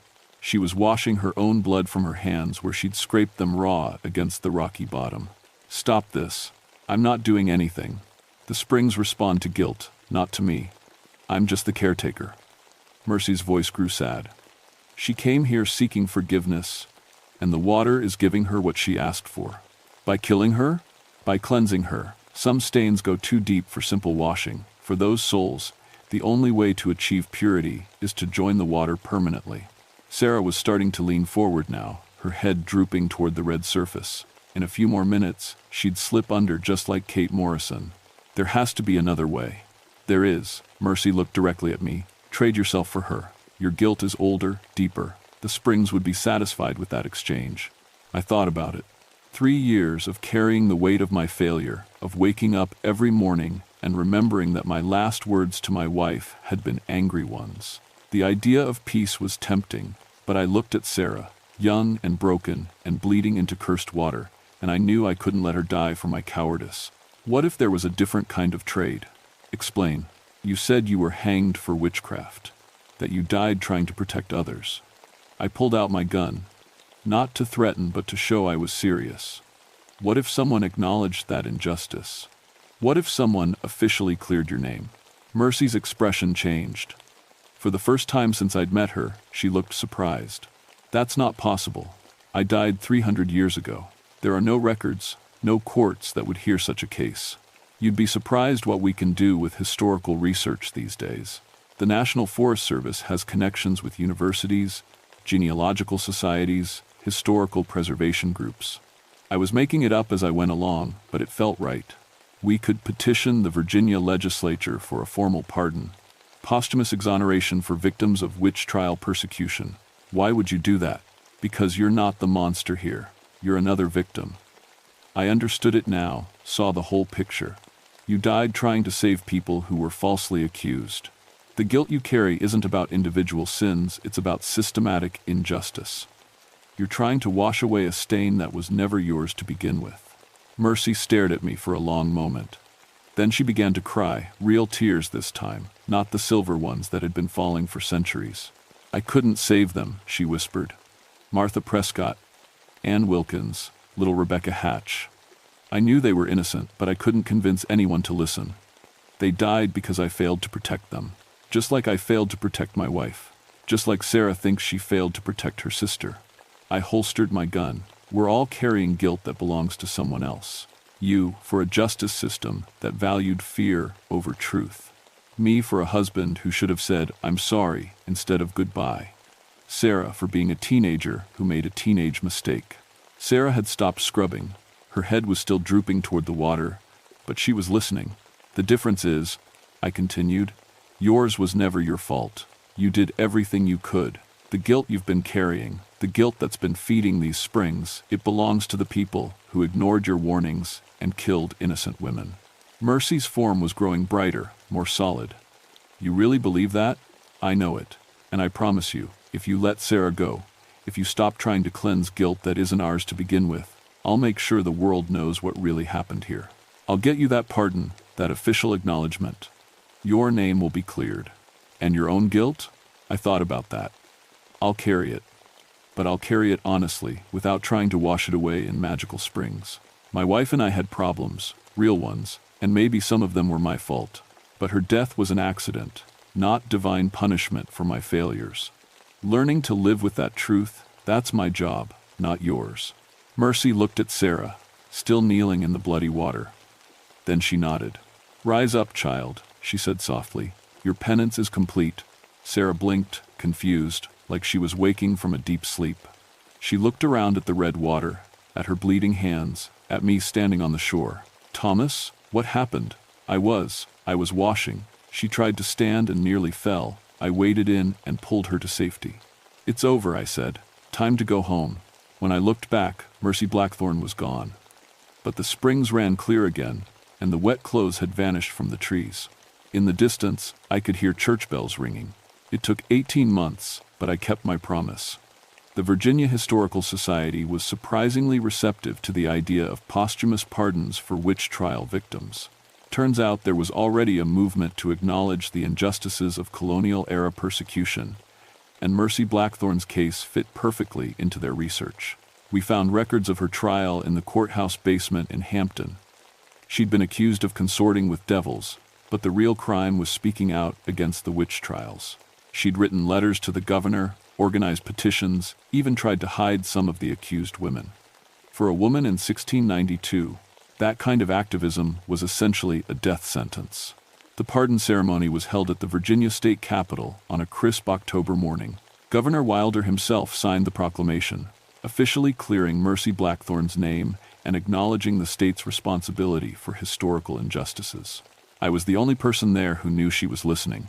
Sarah recovered, physically at least. The psychological scars took longer to heal. She spent 6 months in therapy, working through the guilt she'd carried since childhood. Her sister's death really had been an accident, a tragic case of a toddler wandering into a neighbor's pool while her teenage babysitter was distracted. The kind of thing that happens to good people in an imperfect world. She still works in folklore research, but she specializes in stories of healing and redemption now, instead of ghost tales. Says she's had enough of the dark stuff. As for me, I still carry the guilt about my wife's death. But I carry it differently now. Sarah and I had real problems that we never resolved, and some of those problems were my fault. I was working too much, drinking too much, pushing her away when she needed support. Our last fight was about more than just her staying late at work. It was about a marriage that was slowly falling apart. But her death was still an accident. Black ice and bad timing, not cosmic punishment for my failures as a husband. Learning to live with both truths, my real failings, and the randomness of tragedy has been the hardest thing I've ever done. I transferred out of Jefferson National Forest 6 months after the pardon ceremony. Couldn't keep working those mountains, knowing what I knew. But I made sure Witch's Hollow got the protection it deserved. It's a historical landmark now, with guided tours and educational programs about colonial-era persecution. The springs are clean and safe, just ordinary water bubbling up from underground. Sometimes visitors ask about the ghost stories, the legends of the mourning woman who washes away guilt. I tell them the truth, that some stories are too dangerous to believe. That real healing comes from facing your mistakes honestly, instead of looking for magical solutions. But late at night, when I'm lying in bed in my new house in Tennessee, I sometimes wonder if Mercy Blackthorn really found peace. If clearing her name was enough to break 3 centuries of trying to wash away guilt that was never hers to begin with. I like to think it was. I like to think she's finally resting, knowing that history remembers her as a defender of the innocent rather than a dangerous witch. But I also know that guilt is a powerful thing, and that some stains go deeper than names on government documents. There are other springs in these mountains, other hollow places where lost souls gather to wash their pain in waters that run red with regret. And sometimes, on foggy November mornings, when the air hangs heavy with unspoken sorrow, I still hear that funeral hymn echoing through the trees. The dead don't always stay buried, and not all ghosts are looking for revenge. Some are just looking for forgiveness they'll never find.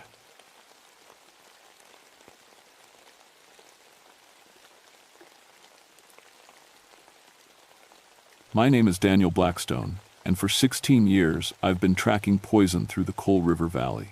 Not the kind that kills you quick, the kind that seeps slow through rock and soil, turning clear mountain streams the color of rust and making fish float belly up for miles downstream.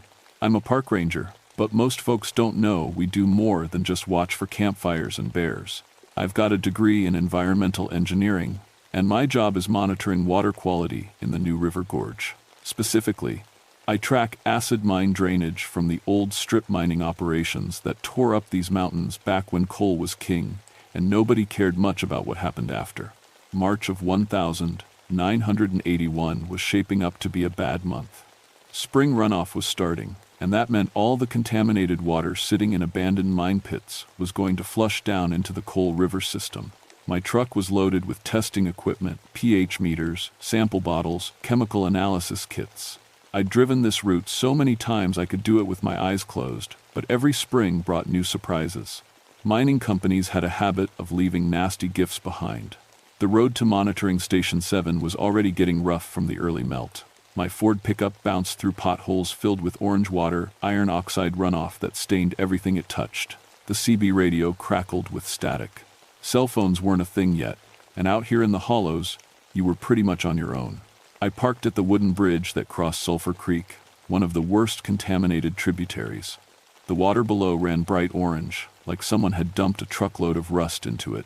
Dead trees lined the banks, their bark bleached white where the acidic water had splashed during high flows.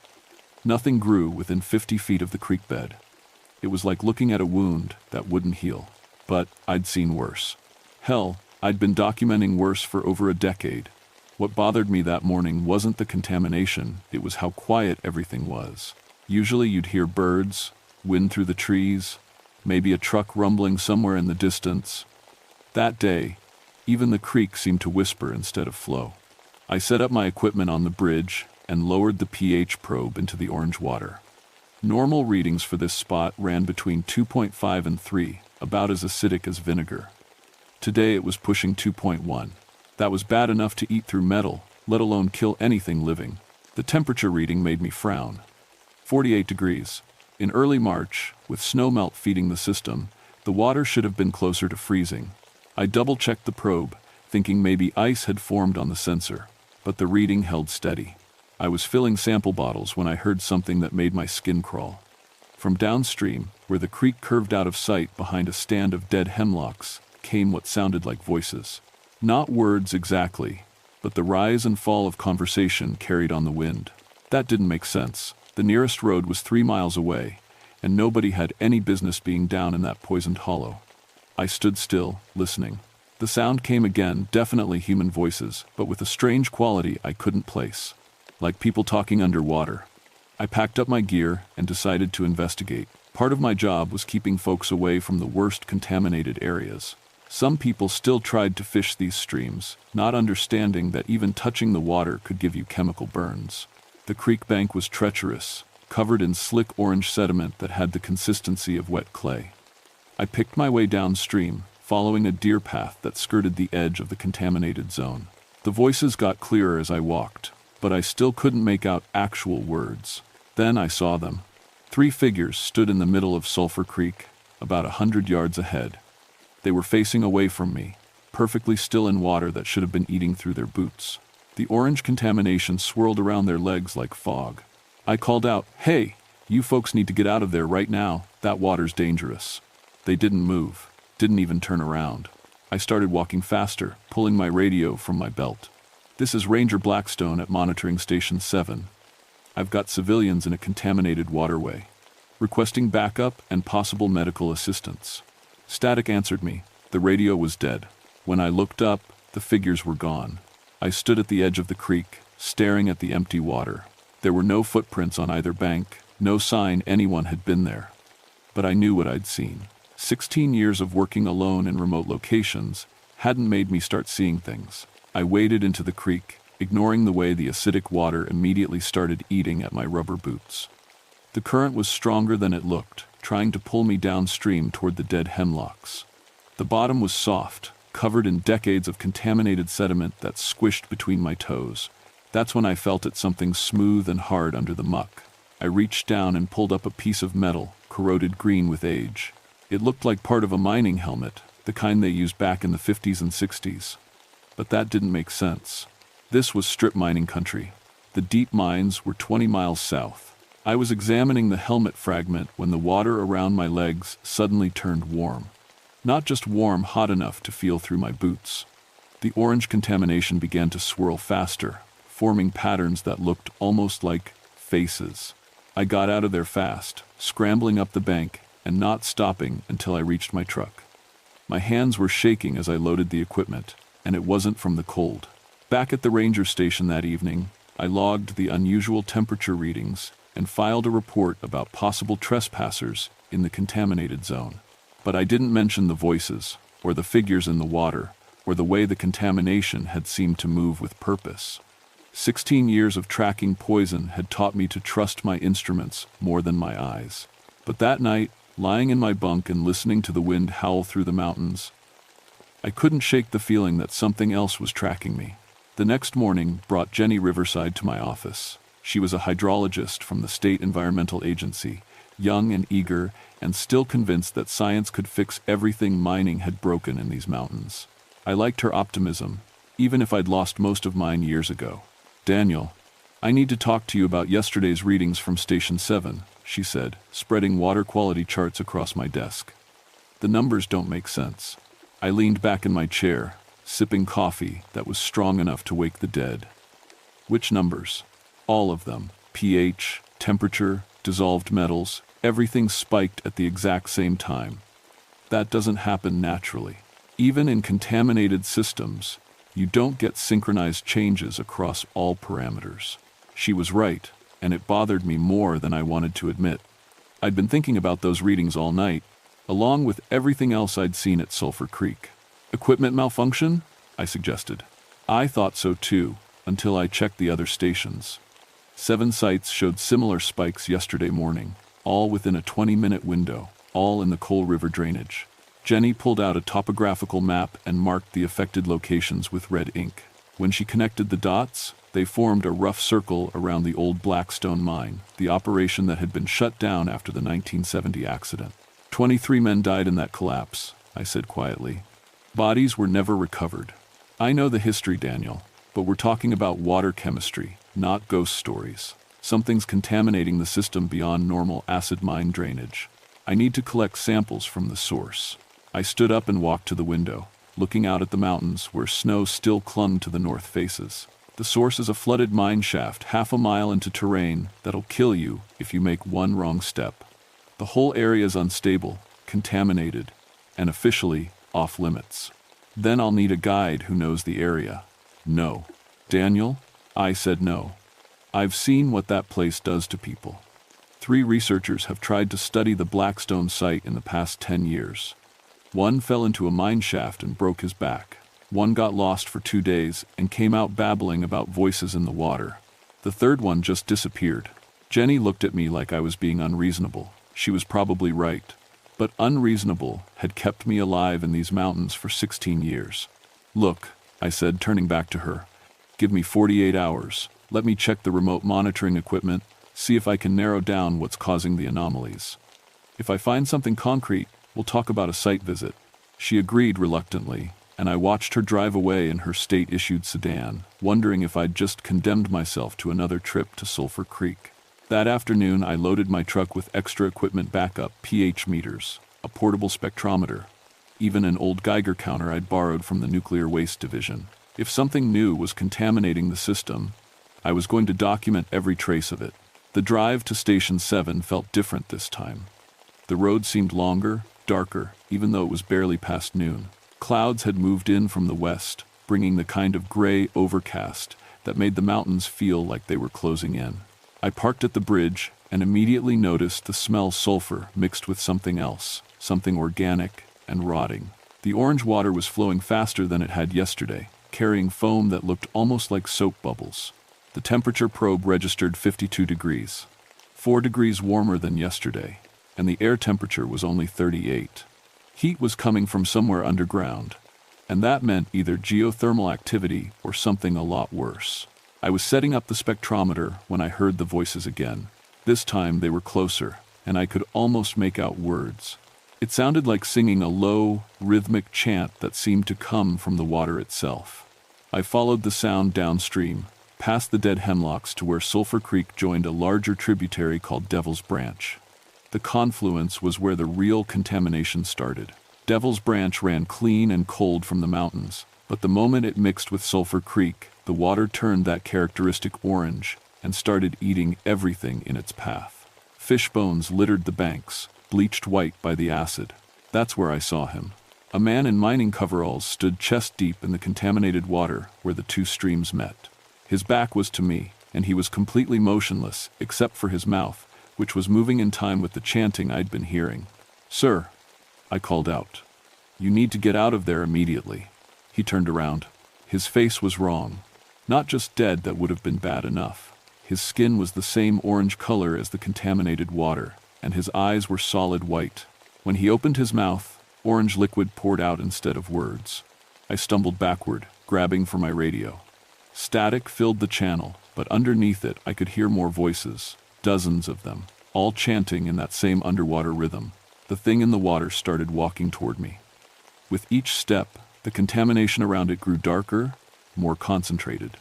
The orange foam on the surface began forming patterns, faces, hands, reaching shapes that dissolved and reformed. I ran. Behind me, the chanting grew louder. I could hear splashing, like multiple figures moving through the water. But I didn't look back. I made it to my truck and drove away fast, leaving half my equipment behind. At the ranger station, I tried to call Jenny, but she'd already left for the day. I sat in my office until well after dark, staring at the water quality charts and trying to convince myself I'd hallucinated everything. But the temperature readings were real, the chemical spikes were real, and somewhere in the back of my mind, a terrible thought was forming. What if the contamination wasn't just poisoning the water? What if something was poisoning the contamination?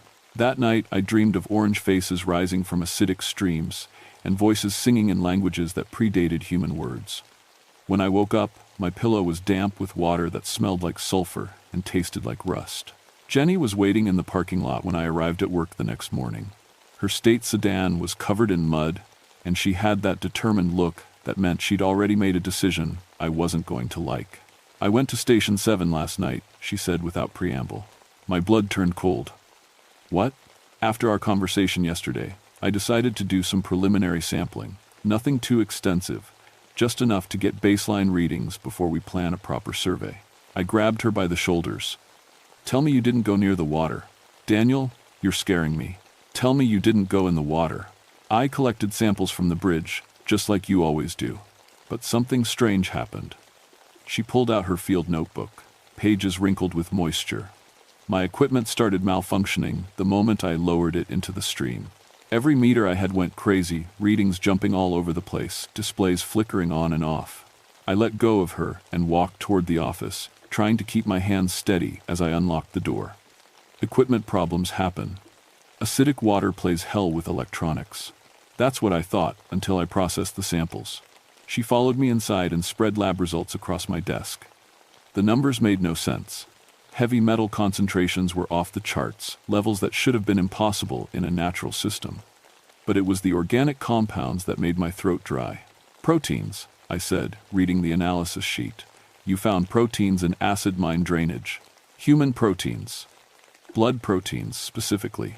We stared at each other across the desk. Jenny's face was pale, and I could see the first cracks forming in her scientific certainty. There's more, she said quietly. When I was packing up my equipment, I heard something downstream. It sounded like people. What kind of people? People in distress, like they were calling for help.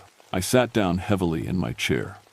After 16 years of keeping this valley's secrets, the truth was finally demanding to be heard.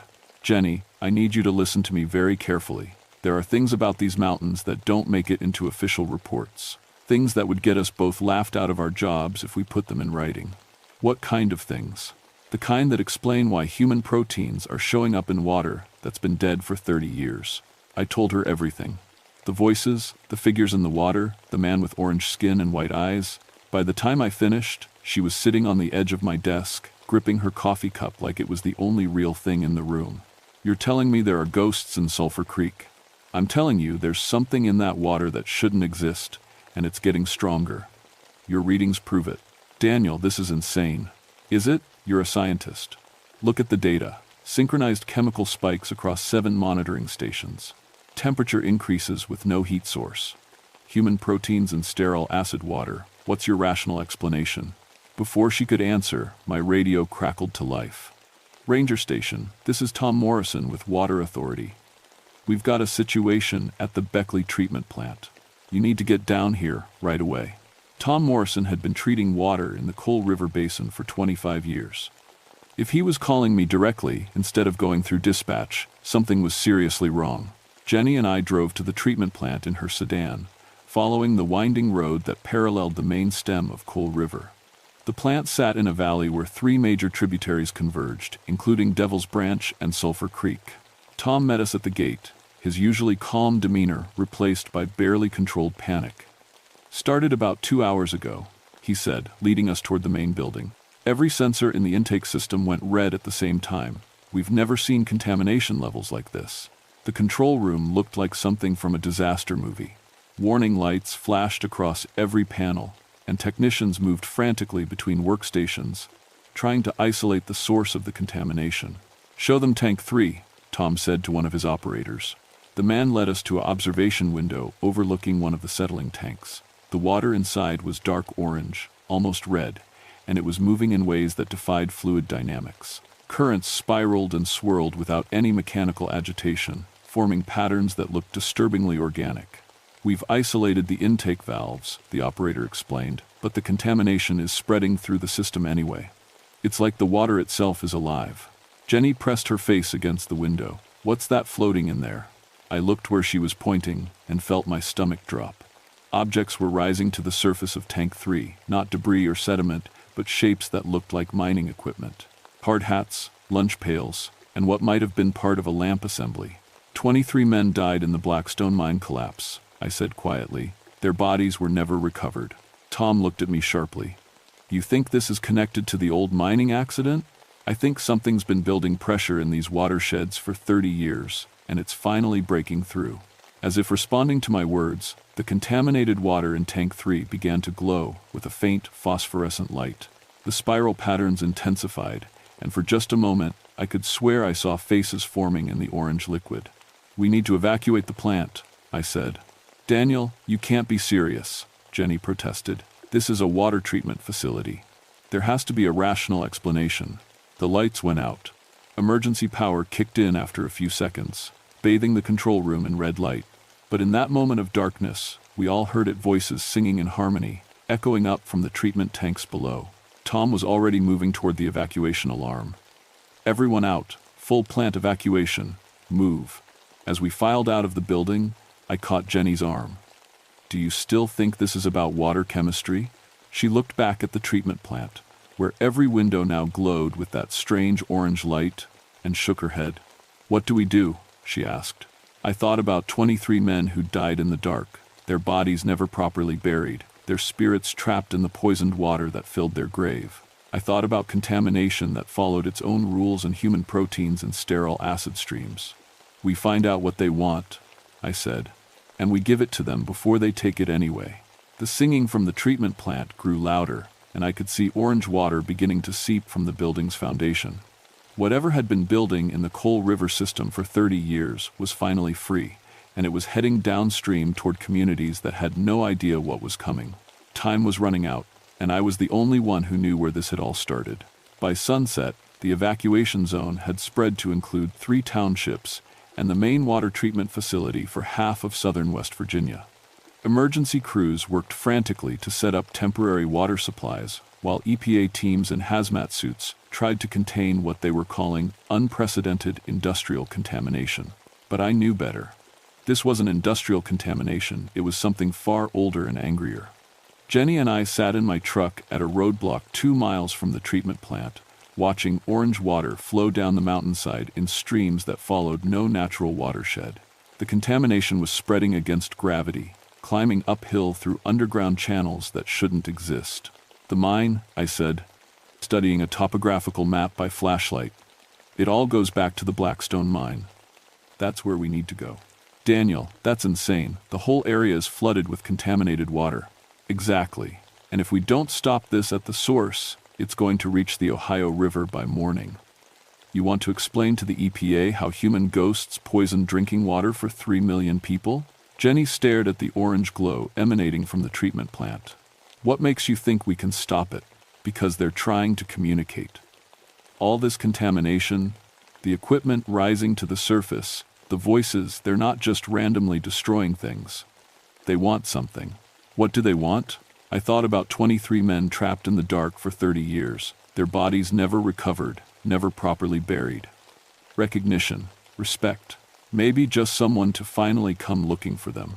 We drove as close to the Blackstone site as the roadblocks would allow, then continued on foot through terrain that grew more treacherous with each step. The contaminated runoff had turned every stream and gully into a glowing orange tributary, and the air itself seemed thick with sulfur and something else, the smell of deep places that had been sealed too long. The entrance to the Blackstone mine was a jagged hole in the mountainside, surrounded by rusted equipment and warning signs that were older than I was. Orange water poured from the opening like a wound that wouldn't stop bleeding. The mine shaft goes down about 300 feet, I told Jenny as we approached the entrance. Most of it's been flooded since the accident, but there should be air pockets in the upper levels. Should be? Only one way to find out. We put on the diving gear I'd brought from the ranger station's emergency equipment cache. It wasn't much basic scuba tanks and masks, but it might give us enough time to reach whatever was at the bottom of this mystery. The water inside the mine was warm, almost hot, and it glowed with that same phosphorescent light I'd seen at the treatment plant. Visibility was maybe 6 feet in the contaminated liquid, but I could make out the shape of mining rails disappearing into the depths. We descended slowly, following the flooded tunnel deeper into the mountain. The water pressure increased with each foot, but so did something else, a sense of presence, like we were being watched by dozens of unseen eyes. 50 feet down, we started finding equipment. Mining helmets, tool belts, lunch boxes, all perfectly preserved in the acidic water that should have destroyed them decades ago. They were arranged in neat rows along the tunnel walls, like a museum display. At 100 feet, we found the first body. He sat in a mining cart, his coveralls and hard hat intact, his face turned toward the tunnel entrance as if he'd been waiting for someone to come looking. His skin had the same orange coloration I'd seen on the figure at Sulphur Creek, and his eyes were solid white. But he wasn't decomposed. After 30 years in contaminated water, he looked like he'd died yesterday. Jenny grabbed my arm and pointed deeper into the tunnel. More figures sat in mining carts, lined up like passengers on a train that would never reach the surface. 23 men, exactly as they'd been when the roof collapsed and the water rushed in. The tunnel opened into a larger chamber where the main shaft had been. This was where they'd been trapped, where they'd waited as the water rose and the air ran out. Emergency lights still functioned somehow, casting shifting shadows on the walls. And in the center of the chamber, carved into the rock face, was a message.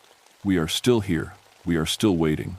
The words were surrounded by names, all 23 miners who had died in the collapse. Below each name was a date, and I realized with growing horror that they weren't death dates.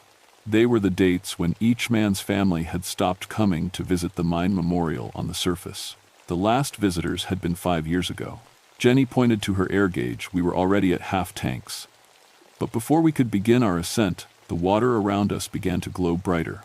The 23 figures in their mining carts turned their heads in perfect unison, looking directly at us. One of them raised his hand and pointed deeper into the mine. Against every instinct screaming at me to get out, I followed his gesture. At the back of the chamber, partially hidden by fallen timber, was another tunnel. But this one led up, not down. We swam through the opening and immediately felt the water pressure decrease. The tunnel angled sharply upward, and after 50 feet of swimming, our heads broke the surface into an air pocket that shouldn't have existed. We were in a natural cave that connected to the mine system. Emergency lights lined the walls, powered by some unknown source, and the air was breathable despite the sulfur smell. But what caught my attention wasn't the impossible preservation of the space, it was what hung on the cave walls. Photographs, hundreds of them, all showing the same thing. The memorial service for the lost miners that had been held every year until people stopped coming. Families aging and diminishing, flowers withering on the memorial stone, the gradual abandonment of memory. "They've been watching," Jenny whispered. "All these years, they've been watching people forget." A voice behind us made us both spin around. We tried to tell people we were still here. The man who spoke wore mining coveralls and carried a lunch pail, but his skin glowed with that same orange contamination. He was one of the 23, but somehow he was standing in the air pocket while his body remained in the flooded chamber below. "You poisoned the water system," I said. "You could have killed thousands of people." "We air the water system now," he replied. "Our blood, our bones, our voices, it all flows through these mountains. When people forgot about us, we had to make them remember." "What do you want?" He gestured to the photographs on the cave walls. "What any dead man wants, to be properly buried, to be remembered, to finally rest." Jenny stepped forward. "How do we help you?" The miner's expression softened. "Bring people back to the memorial. Tell them we're still here, still part of these mountains. Let our families know where we are. And if we do that, then we can stop poisoning the water you need to live." The emergency lights flickered, and I knew our time was running out. The contamination would continue spreading until we could convince the outside world to honor the dead properly. We had a choice. Let the spirits of 23 miners destroy the water supply for millions of people, or find a way to give them what they'd been denied for 30 years: respect, remembrance, and finally, rest. 3 months later, I stood at the newly renovated memorial site overlooking the sealed entrance to the Blackstone mine. The ceremony was modest, but genuine family members who hadn't visited in years, local officials who'd finally listened to the truth, and a crowd of people who'd learned to respect the mountain's deeper secrets. The EPA report blamed the contamination event on previously unknown chemical interactions in legacy mining sites, which was technically true, if you didn't mind leaving out the part about human spirits bound to poisoned water. Jenny and I had agreed that some truths were too large for government forms. The real truth was written in the water quality readings that had returned to normal the day after our promise to restore the memorial. 23 names were carved in fresh granite, along with the inscription, "They remain part of these mountains, and these mountains remain part of them." Jenny transferred to a position with the Forest Service, specializing in the cultural preservation aspects of environmental restoration. She never talked publicly about what we'd experienced, but her new focus on honoring indigenous burial sites and historical mining areas spoke volumes about how the Coal River had changed her understanding of land management. I kept my ranger position, though my reports became more carefully worded. I still monitor water quality in the Coal River Basin, but now I also maintain the memorial site, ensuring that fresh flowers appear regularly and that visitors understand they're standing on sacred ground. The contamination hasn't returned, but the sensitivity has. My instruments still register temperature anomalies during the anniversary week of the mine collapse. Sometimes I hear voices in the water, not desperate or angry anymore, but peaceful, like people finally getting the rest they'd been denied. Last week, a mining company submitted permits to begin exploratory drilling in the Devil's Branch watershed. I've already started the paperwork to have the entire area designated as a historical preservation site. Some things are too important to be forgotten again. The Coal River runs clear now, supporting fish populations that haven't been seen in these mountains since before the mining started. But on certain nights, when the moon is dark and the air is still, the water glows with a faint phosphorescent light, not contamination, but something gentler. A reminder that the dead remain part of the land they died for, and that our responsibility to them doesn't end when the last shovel of dirt covers their graves. I've been a ranger for 20 years now, And I've learned that protecting wilderness means protecting more than just trees and wildlife. It means protecting memory, honoring the people who lived and died in these mountains, and understanding that some spirits can only rest when they know they haven't been forgotten. The water runs clean, but it remembers everything. And as long as I'm here to listen, the dead of Coal River will never have to poison the living again just to make their voices heard. Sometimes preservation isn't about stopping change. It's about ensuring that change includes respect for what came before. The Blackstone miners taught me that lesson in the most direct way possible. And every time I collect water samples from Sulphur Creek, I whisper their names to the flowing water, making sure they know someone is still listening, still remembering, still here.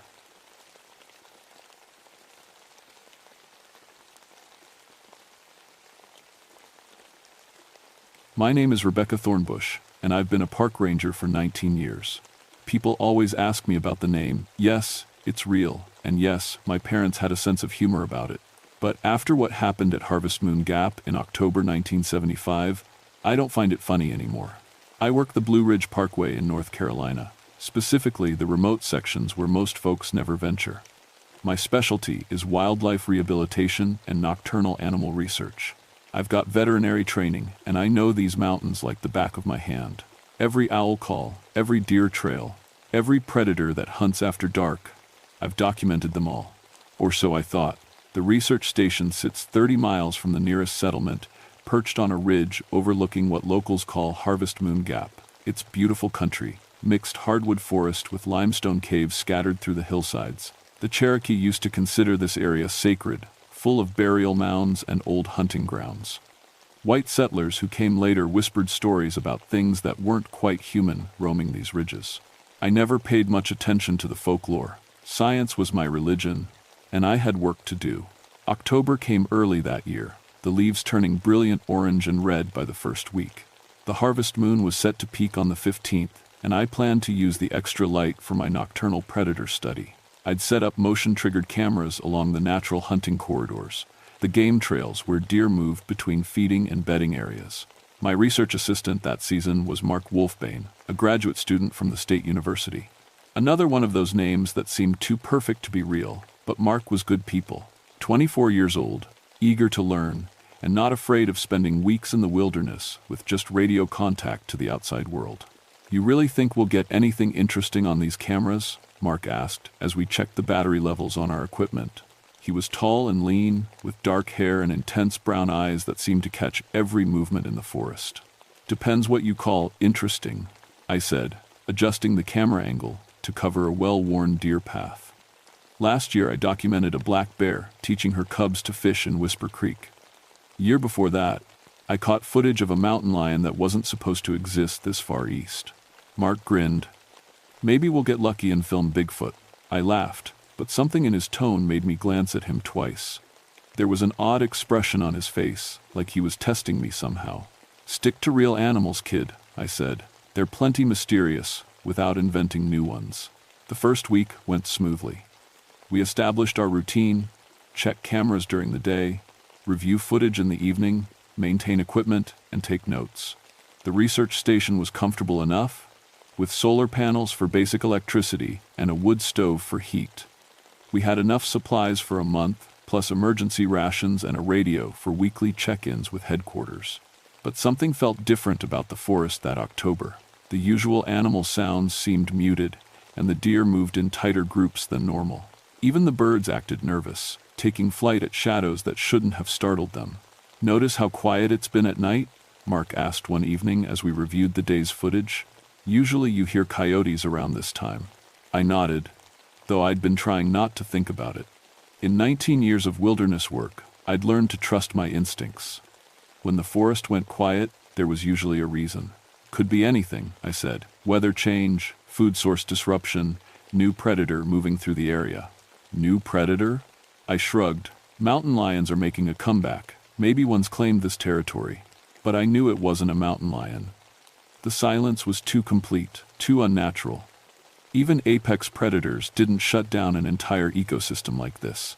That night, as wind rattled the station's windows and October cold crept through the walls, I lay awake listening to nothing. No owl calls, No rustling leaves from small mammals foraging, no distant coyote songs. Just silence, deep and waiting. And somewhere in that silence, I could have sworn I heard footsteps circling our station. Not the random wandering of deer or the purposeful tread of bears, but something else. Something that walked on two legs and stopped every few minutes, as if it was studying us. When morning came, I found tracks in the soft earth around our building. They looked almost human, except for the size and the strange, elongated shape of the toes. I measured them carefully and took photographs, but I didn't mention them to Mark. Not yet. I'd been documenting nocturnal predators for years, but these tracks suggested I was about to encounter something that didn't fit in any field guide. Something that might be documenting us right back. The footage showed up on camera 3, positioned along the eastern deer trail, where the forest opened into a small meadow. I was reviewing the night's recordings when I saw it, a dark shape moving through the frame at 2:17 a.m. "Mark, come look at this," I called, rewinding the clip. He leaned over my shoulder as the infrared footage played. The shape moved differently than any animal I'd studied. It was tall, maybe 6.5 feet, and it walked upright but with a strange, loping gait. The body looked human from a distance, but something was wrong with the proportions. "What do you think it is?" Mark asked. His voice sounded strange, almost excited. "Could be a person," I said, though I didn't believe it. "Poacher, maybe. But look at how it moves." The figure paused in the center of the frame and turned toward the camera.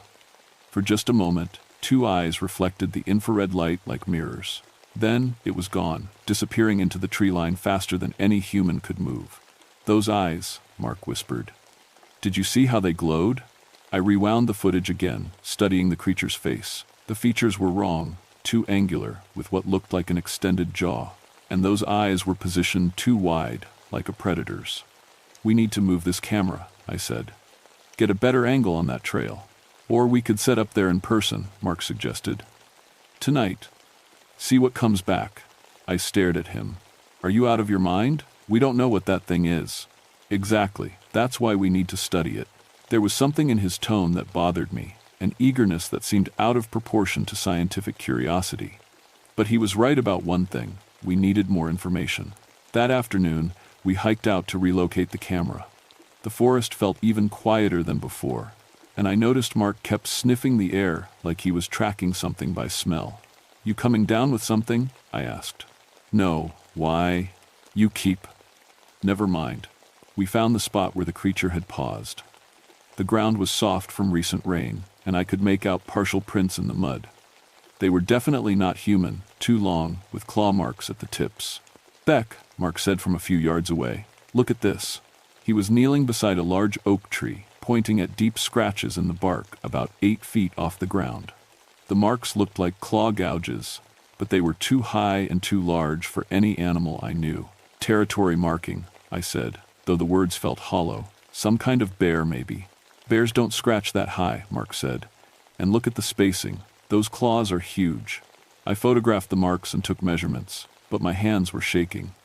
In 19 years of wildlife work, I'd never seen anything like this. The scratches were fresh, made within the last day or two. As we worked, I became aware of a smell, musky and wild, like wet dog mixed with something else. Something that reminded me of the large predator exhibits at the zoo. "We should head back," I said as shadows began lengthening through the trees. "Already? We just got here." "Mark, look around. Do you see any other animals? Hear any birds? This whole area is dead quiet because something big and dangerous is living here." He looked disappointed, but he helped me finish setting up the new camera position. As we packed our gear, I noticed him glancing back at the claw marks repeatedly. The walk back to the station felt longer than usual. Every shadow seemed to hide a watching presence, and I found myself checking over my shoulder constantly. Mark, on the other hand, seemed energized. He moved through the forest with new confidence, like he belonged here in a way I didn't. That night, I locked the station doors for the first time since arriving. Mark noticed but didn't comment. We ate dinner in relative silence, both of us jumpy at every sound outside. Around 11 p.m., the howling started. It wasn't like any wolf call I'd ever heard. The sound was too deep, too intelligent, and it seemed to come from multiple directions at once. The howls would start low and mournful, then rise to an almost human scream before cutting off abruptly. Coyotes? Mark suggested, but his voice was tight with tension. No, I said, definitely not coyotes. The howling continued for almost an hour, sometimes close enough to rattle the windows, sometimes distant and echoing through the mountains. I tried to count the different voices and stopped at 7. Whatever was out there, we were surrounded. When silence finally returned, it was somehow worse than the noise. I sat by the radio, considering whether to call for backup, but what would I say? That we'd filmed something unusual and heard some howling? Headquarters would think I'd been in the wilderness too long. Around 2 a.m., something large walked across our roof. The footsteps were deliberate and heavy, moving from one end of the building to the other. Then they stopped directly over our sleeping area and stayed there for several minutes. Mark grabbed my arm. "It's testing us," he whispered, seeing how we react. "How do you know that?" I can feel it. It's intelligent. It's hunting us." The footsteps resumed, circling the building's perimeter at roof level. Whatever was up there had incredible balance and agility. When it finally left, jumping from the roof to the ground with a heavy thud, I could hear it moving through the underbrush for several minutes before silence returned. "We're leaving tomorrow," I said. "We can't," Mark replied. "Not yet. We're on the verge of discovering something incredible. We're on the verge of becoming something's dinner." Mark was quiet for a long moment. Then he said, "What if they're not trying to hurt us? What if they're just curious?" "They? You heard the howling. There's a pack of them. A family, maybe." I stared at him in the darkness. "A family of what, Mark?" "I don't know yet," he said, "but I think they want us to find out." The way he said it, with such certainty and strange anticipation, sent ice water through my veins. Because for the first time, I realized that Mark might not be on my side anymore. Something was happening to him, something that had started the moment we arrived at Harvest Moon Gap, and I was beginning to suspect it was already too late to stop it. The next morning, Mark's appetite had doubled. I watched him devour 6 eggs, half a pound of bacon, and 4 pieces of toast like he hadn't eaten in days. When I commented on it, he just shrugged and said the mountain air was making him hungry. But it wasn't just the appetite. His movements were different, more fluid and predatory, and his eyes seemed brighter somehow, more alert to every sound and scent around us. "Let's check yesterday's footage," I said, trying to keep my voice normal. The new camera position had captured something that made my blood freeze. The creature from before wasn't alone. 3 of them moved through the frame between midnight and 3 a.m., and they weren't randomly wandering.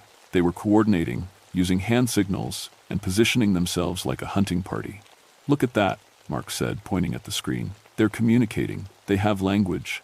I watched the largest figure gesture toward our research station, clearly visible in the distance. The other 2 nodded, an unmistakably human gesture, and spread out in different directions. "They were planning something," I whispered. "Or discussing something," Mark corrected. "Maybe deciding whether we're threats." "Mark, these things are stalking us. We need to leave. Now." He turned to face me, and for just a moment, his eyes reflected the light like an animal's. "We can't leave yet, Beck. I need to understand what they are." "What you are?" The words slipped out before I could stop them. Mark went very still. "What's that supposed to mean?" I studied his face, looking for the graduate student I'd known for 3 weeks. He was still there, but something else was emerging, something that made my ranger instincts scream danger. "You've been changing since we got here," I said carefully. "The appetite, the way you move, how you seem to know things about these creatures. I don't know what you're talking about." But his denial came too quickly, and when he turned away, I saw him sniff the air again, that strange, animal behavior I'd been noticing. I excused myself and stepped outside to think. The forest was still unnaturally quiet, but now I noticed other things. Branches broken at shoulder height, as if large creatures had passed through. Strange scratches on tree trunks. And everywhere, that musky scent that reminded me of wild predators. When I came back inside, Mark was standing over our supply cabinet, holding my emergency flare gun. "Just checking our safety equipment," he said, but he didn't put it back. That afternoon, I convinced him to help me pack our essential gear. If these things decided to attack the station, I wanted to be ready to run. Mark seemed reluctant, but he helped load our backpacks with food, water, and survival equipment. As evening approached, the temperature dropped and wind began howling through the trees. Mark became increasingly agitated, pacing around the station and pausing frequently to listen to sounds I couldn't hear. "Storm coming," he said, though the sky had been clear all day. "How can you tell?" "I can smell it. Feel it in the air pressure." I checked our weather radio, but there were no storm warnings. Yet something was definitely building. I could sense it too, though not with Mark's apparent certainty. Around sunset, we heard voices in the distance. They were human voices, calling back and forth through the forest. Male voices, speaking words I couldn't quite make out. For a moment, I felt relief. Other people meant safety, rescue, normal explanations for everything we'd experienced. "Hello," I called out the window. "We're over here." Mark grabbed my arm so hard it hurt. "Don't," he hissed. "Those aren't people." "What are you talking about?" "I can hear them." "Listen closer." I did, and my relief died. The voices were wrong somehow. The words sounded human, but the rhythm and tone were off, like someone imitating human speech without quite understanding it. And underneath the familiar words, I could hear something else, low growls and what sounded like sniffing. "They're using our language," Mark whispered, "trying to lure us out." "How do you know that?" He looked at me with those bright, strange eyes. "Because I'm starting to understand theirs." The fake human voices continued for another hour, sometimes close enough to seem right outside our door, sometimes distant and echoing. They called our names.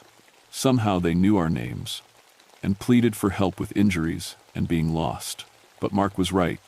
No human voice carried that undertone of predatory hunger. As full darkness fell, the voices stopped and the real howling began. Tonight it was different, more organized, more purposeful. The pack was bigger too. I counted at least 10 distinct voices, all calling to each other in complex patterns that sounded almost like language.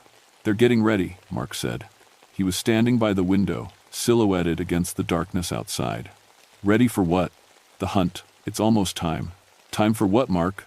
He turned to face me, and in the dim light from our solar lantern, I saw that his face had changed. His jaw was more pronounced, his teeth looked sharper, and his eyes held an intelligence that was no longer entirely human.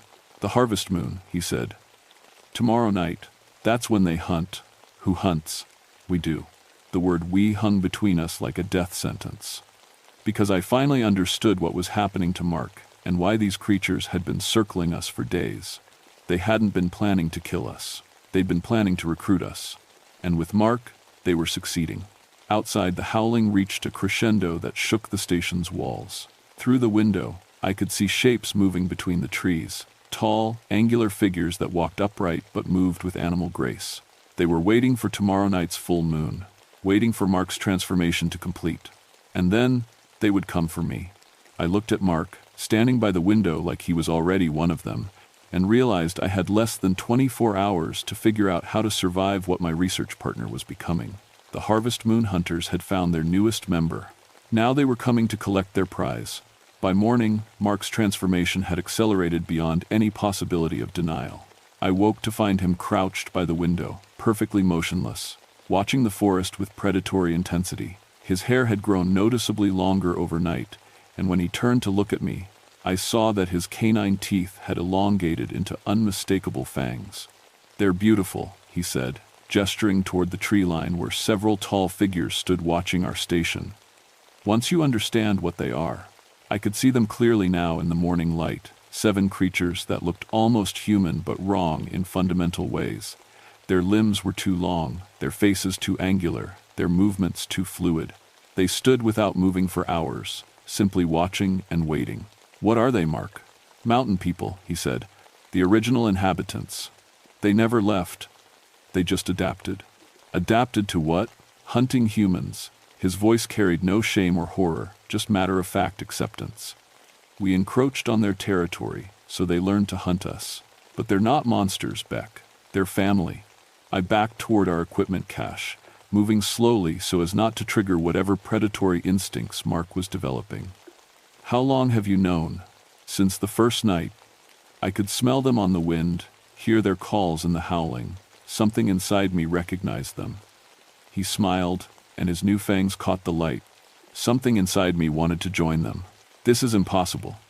People don't just transform into what? What word are you looking for, Beck?" Werewolves, I whispered. Mark laughed, a sound that carried an odd harmonic, like a howl disguised as human amusement. Not werewolves, something older. Something that was human once, but chose to become something better. Through the window, I watched the creatures begin moving closer to our station. They moved with pack coordination, spreading out to surround the building while maintaining careful distances from each other. They're going to kill me, I said. No, Mark replied. They're going to offer you the same choice they offered me. Join the family or leave the territory forever. And if I refuse both options? Mark's expression darkened. Then you become prey. I grabbed my backpack and the flare gun, backing toward the rear door of the station. Mark made no move to stop me, but he tilted his head like he was listening to something. They can track you anywhere in these mountains, he said. Running will just make it more interesting for them. What would you do, Mark? If you were still human, what would you tell me to do? For just a moment, something flickered in his eyes. A trace of the graduate student I'd known. Silver, he whispered. They're afraid of silver, and they can't cross running water under moonlight. Then the moment passed, and his expression hardened again. But that won't help you tonight. Tonight is the harvest moon, and I'll be hunting with them. I bolted for the back door. The forest exploded into motion around me. I could hear the pack communicating in their strange howling language, coordinating the hunt as I crashed through the underbrush. My ranger training kicked in, and I used every trick I knew, doubling back on my trail, moving through streams to break my scent, climbing rocks to avoid leaving footprints. But they were better. I could hear them moving parallel to my course, staying just out of sight but close enough to let me know they were there. They were herding me, I realized, pushing me away from the main trails and towards some destination of their choosing. As the sun began setting, I found myself at the edge of Whisper Creek, the same stream where I'd filmed bears fishing the year before. The water ran fast and clear over limestone rocks, heading down toward the valley.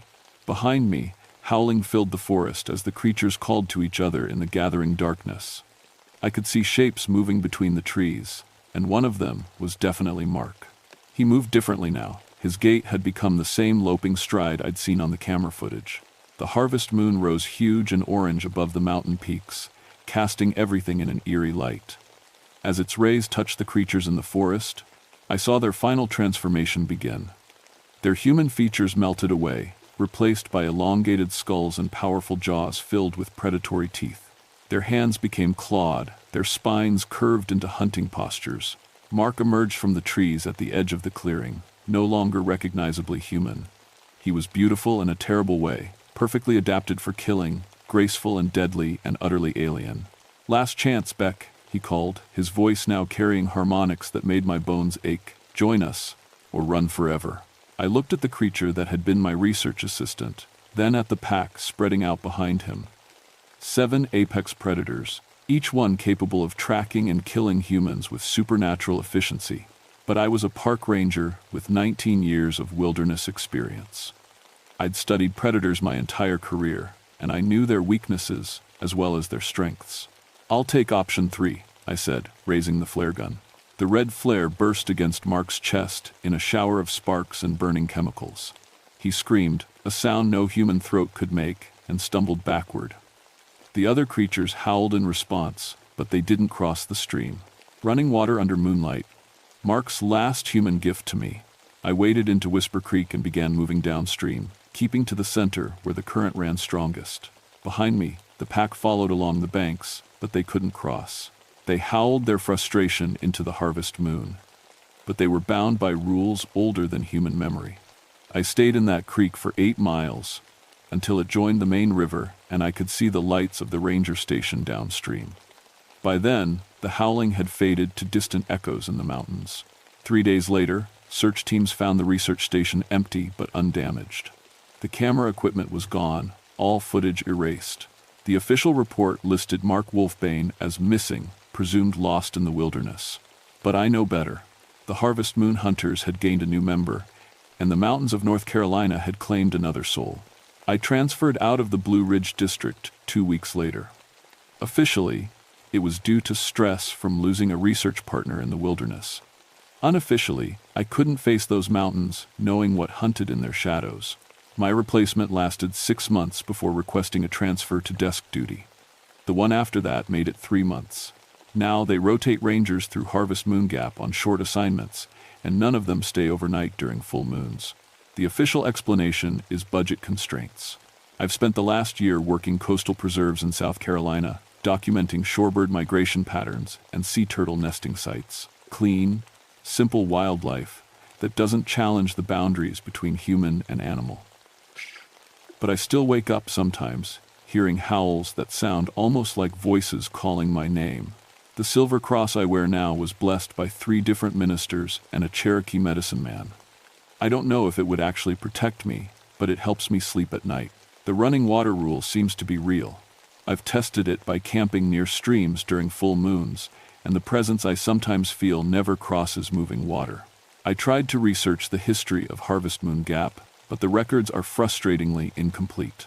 Cherokee oral traditions mention shape-shifting hunters who guarded the mountain burial grounds. Colonial-era documents reference entire families disappearing near the gap, leaving only tracks like men, but not men.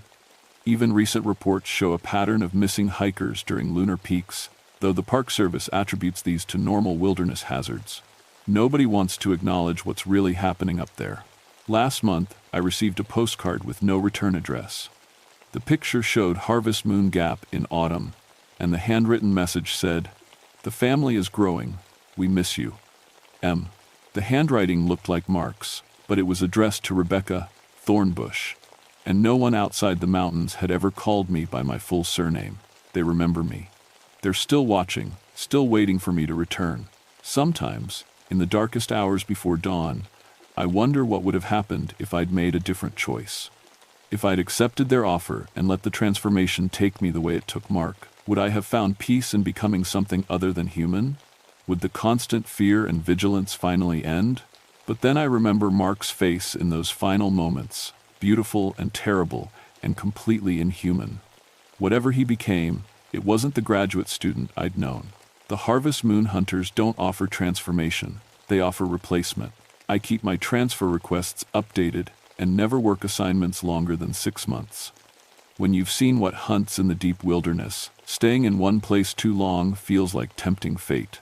The mountains of North Carolina are vast and beautiful, full of wildlife and natural wonders that inspire awe in millions of visitors each year. Rangers like me work hard to preserve that wilderness and keep people safe from its natural dangers. But there are some dangers we can't protect people from. Some dangers we can't even acknowledge exist. Next month is October again, and the harvest moon is rising. Somewhere in the Blue Ridge Mountains, a pack of hunters is preparing for another season. They're patient, these creatures. They've learned to wait decades for the right prey, the right circumstances, the right opportunity to expand their family. And they never forget a potential member who got away. My name is Rebecca Thornbush, and I've been running from the Harvest Moon hunters for exactly 1 year. I have a feeling my running days are almost over.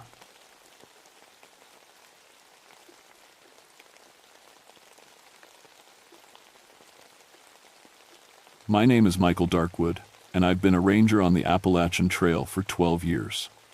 Before that, I worked as an EMT for 6 years. I've seen broken bones, heart attacks, snake bites, and hikers who got lost for days. I thought I'd seen everything the mountains could throw at people. I was wrong. The section I patrol covers 30 miles of trail through central Pennsylvania. Most of it's normal hiking terrain, rocky paths, dense forest, creek crossings, but there's one spot that's different. We call it the Screaming Tunnel. It's an old railroad tunnel that goes straight through Pine Ridge Mountain. Built back in the 1922. It's about half a mile long and carved right through solid rock. The trail runs through it now, but no trains have used those rusty tracks for over 60 years. Hikers love it. They think it's cool to walk through this dark tunnel in the middle of nowhere. Most of them don't know why the train stopped coming. On July 14, 1926, a passenger train derailed inside that tunnel. 67 people died. The mountain walls trapped the steam and smoke. People couldn't breathe. They couldn't escape. The screaming echoed for hours before rescue crews could reach them. After that accident, 3 more trains derailed in the same spot over the next 2 years. Nobody could figure out why. The railroad company finally gave up and abandoned the tunnel. The state turned it into part of the hiking trail in 1965. I've walked through that tunnel hundreds of times. It's perfectly safe now. The trail surface is smooth and well maintained. We put emergency lights every 100 feet. There are call boxes at both ends that connect to our ranger station. But I always feel uneasy in there. The air is different. Even on hot summer days, it's cold inside the tunnel. Your voice echoes strangely. Sometimes you hear sounds that don't make sense, like water dripping when the tunnel is bone dry, or wind moving when there's no wind. The bats don't help. Thousands of them hang from the ceiling. During the day, they're quiet, but their presence makes the darkness feel alive and watching. Other rangers joke about it. They say the screaming tunnel is haunted. They tell hikers ghost stories about phantom trains and passenger screams. Most people laugh it off. I never found it funny. My partner Lisa Stonepath and I were doing our regular Monday morning patrol on July 15th, 1987. It was already hot at 8 a.m., and the weather report predicted thunderstorms later. Summer storms in the mountains can be dangerous. Lightning strikes, flash floods, hikers getting lost in the rain and fog. We needed to check the tunnel and make sure the emergency equipment was working properly. A group of college kids had come through over the weekend and reported some of the lights were flickering. "You ever wonder what really happened in there?" Lisa asked as we hiked toward the tunnel entrance. She'd been a ranger for 3 years, but she still got nervous about the tunnel. Train derailed. People died. End of story, I said. I didn't like thinking about it too much. But why did it keep happening? 4 different trains, 4 different engineers. All of them crashed in the exact same spot. I didn't have an answer for that. Nobody did. The tunnel entrance looked normal that morning. Dark mouth in the mountainside, framed by old stone blocks. The trail disappeared into blackness after about 50 feet. Our footsteps echoed as we walked in. The first emergency light was working fine. So was the second. We were halfway through the tunnel when Lisa stopped. "Do you hear that?" I listened. Water dripping, our breathing, the soft sound of bats moving overhead. Hear what? Like a rumbling sound, really faint. I held my breath and listened harder. Nothing.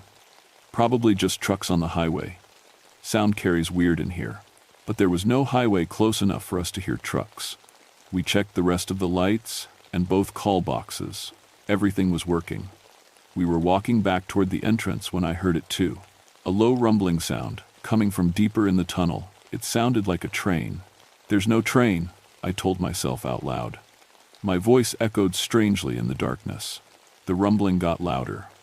It definitely sounded like a locomotive getting closer. Heavy metal wheels on railroad tracks, the steam engine chugging. Lisa grabbed my arm. "Mike, we need to get out of here." We started walking faster toward the exit. The sound was growing louder behind us. I could hear other noises now. People talking, laughing, the sounds you'd hear on a passenger train. But that was impossible. No train had used these tracks in over 60 years. The rails were covered with rust and dirt. Tree branches hung down into the tunnel from cracks in the ceiling. "Run," I said. We ran toward the tunnel entrance, our flashlight beams bouncing wildly on the stone walls. The train sounds were getting closer. I could hear the whistle now, long, mournful blasts that echoed through the tunnel like screams. We burst out into the sunlight and kept running for another 100 yards before stopping to catch our breath. When we turned around, the tunnel was silent. "What the hell was that?" Lisa gasped. I didn't know. I pulled out my radio and called the other rangers. "This is Mike. Has anyone reported train activity near Pine Ridge?" "Negative," came the reply. "No active rail lines within 50 miles of your position." Lisa and I walked back to the tunnel entrance. We stood there for 10 minutes, listening. Nothing.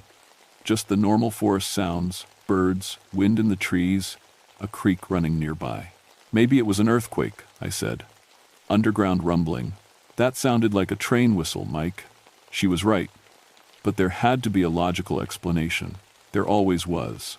We reported the incident when we got back to the ranger station. Our supervisor, Bill Harrison, had been working these mountains for 25 years. He just nodded when we told him what happened. "Acoustic anomalies," he said. "That tunnel creates weird sound effects. Highway noise, aircraft, construction equipment, it all gets amplified and distorted in there. Happens all the time." That made sense. Old railroad tunnels were known for strange acoustics, but it bothered me all week. On Wednesday, a family of hikers reported hearing train noises in the tunnel.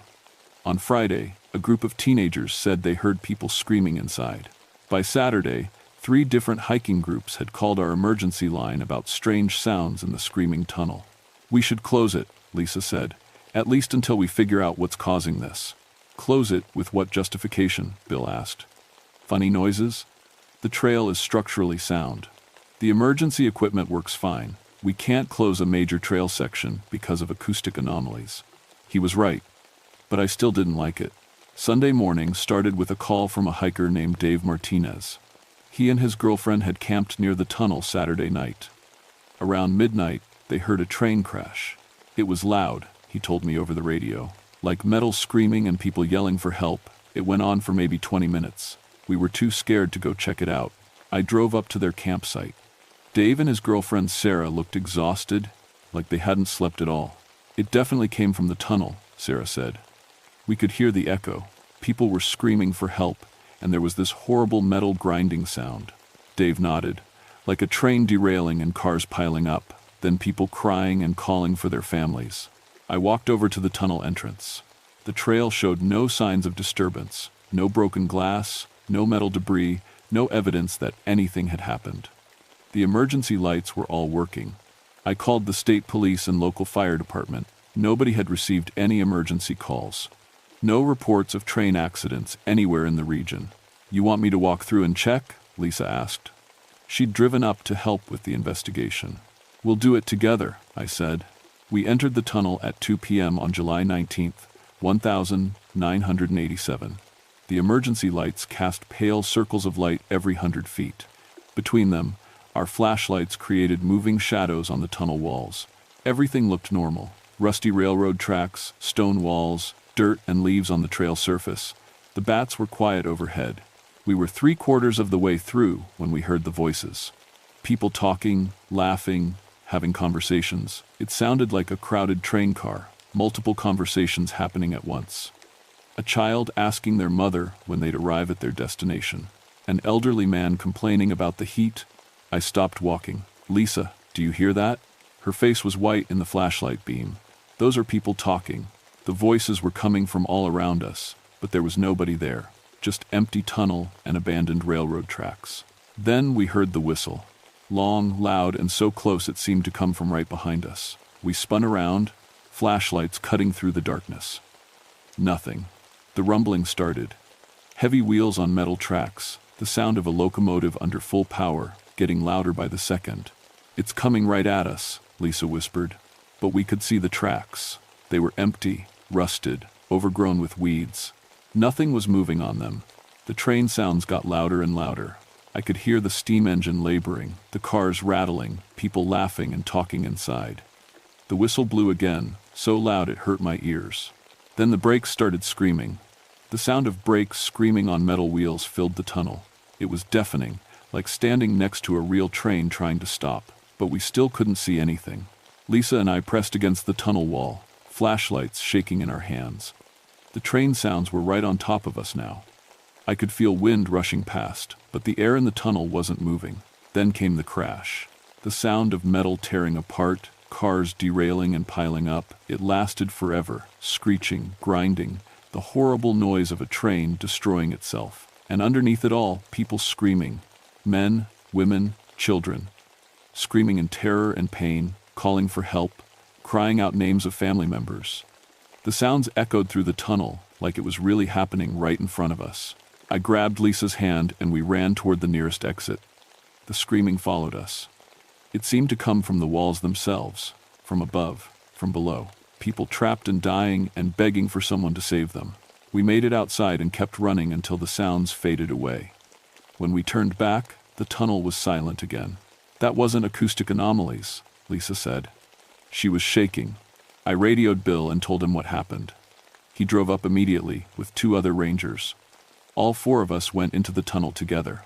Nothing. No sounds, no evidence of any disturbance. Just an empty, abandoned tunnel with rusted railroad tracks. "You probably heard construction equipment," Bill said. "There's a highway project about 10 miles south of here. Heavy machinery can create echoes that travel for miles underground. But we all knew that wasn't true. That night, I went to the library and researched the train accident. I found newspaper reports from 1926 describing the derailment in detail. The passenger train was traveling from Pittsburgh to Harrisburg. It entered the tunnel at normal speed around 8 p.m. on July 14th. Something went wrong in the deepest part of the tunnel. The locomotive brakes locked up and the train derailed, with cars piling up behind the engine. The tunnel walls trapped the steam and smoke. 67 passengers died from the crash, burns, or suffocation. It took rescue crews 6 hours to reach the wreckage because the tunnel was blocked. The newspaper quoted survivors describing horrible screaming that echoed for hours and the sound of people calling for help when there was nothing anyone could do. Over the next 2 years, 3 more trains derailed in the exact same spot. Different engineers, different times of day, different weather conditions. The investigation found no mechanical problems with the tracks or signals. The railroad company finally gave up and abandoned the line. I drove back to the tunnel that night around 8 p.m. I wanted to test a theory. I parked at the trail entrance and walked to the tunnel mouth. At exactly 8:03 p.m., the sound started. A train whistle in the distance. Then the rumbling of wheels on tracks, getting closer. People talking and laughing inside the passenger cars. A child asking questions. An old man complaining about the heat. I checked my watch. The train sounds lasted exactly 18 minutes.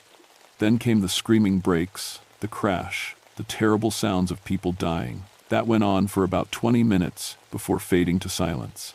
The timing matched the newspaper reports exactly. I called Lisa and told her what I'd discovered. It happens every night at the same time. The sound of the original accident. Number 14. That's impossible, she said. I know, but I think we need to close the tunnel. Bill wouldn't hear of it.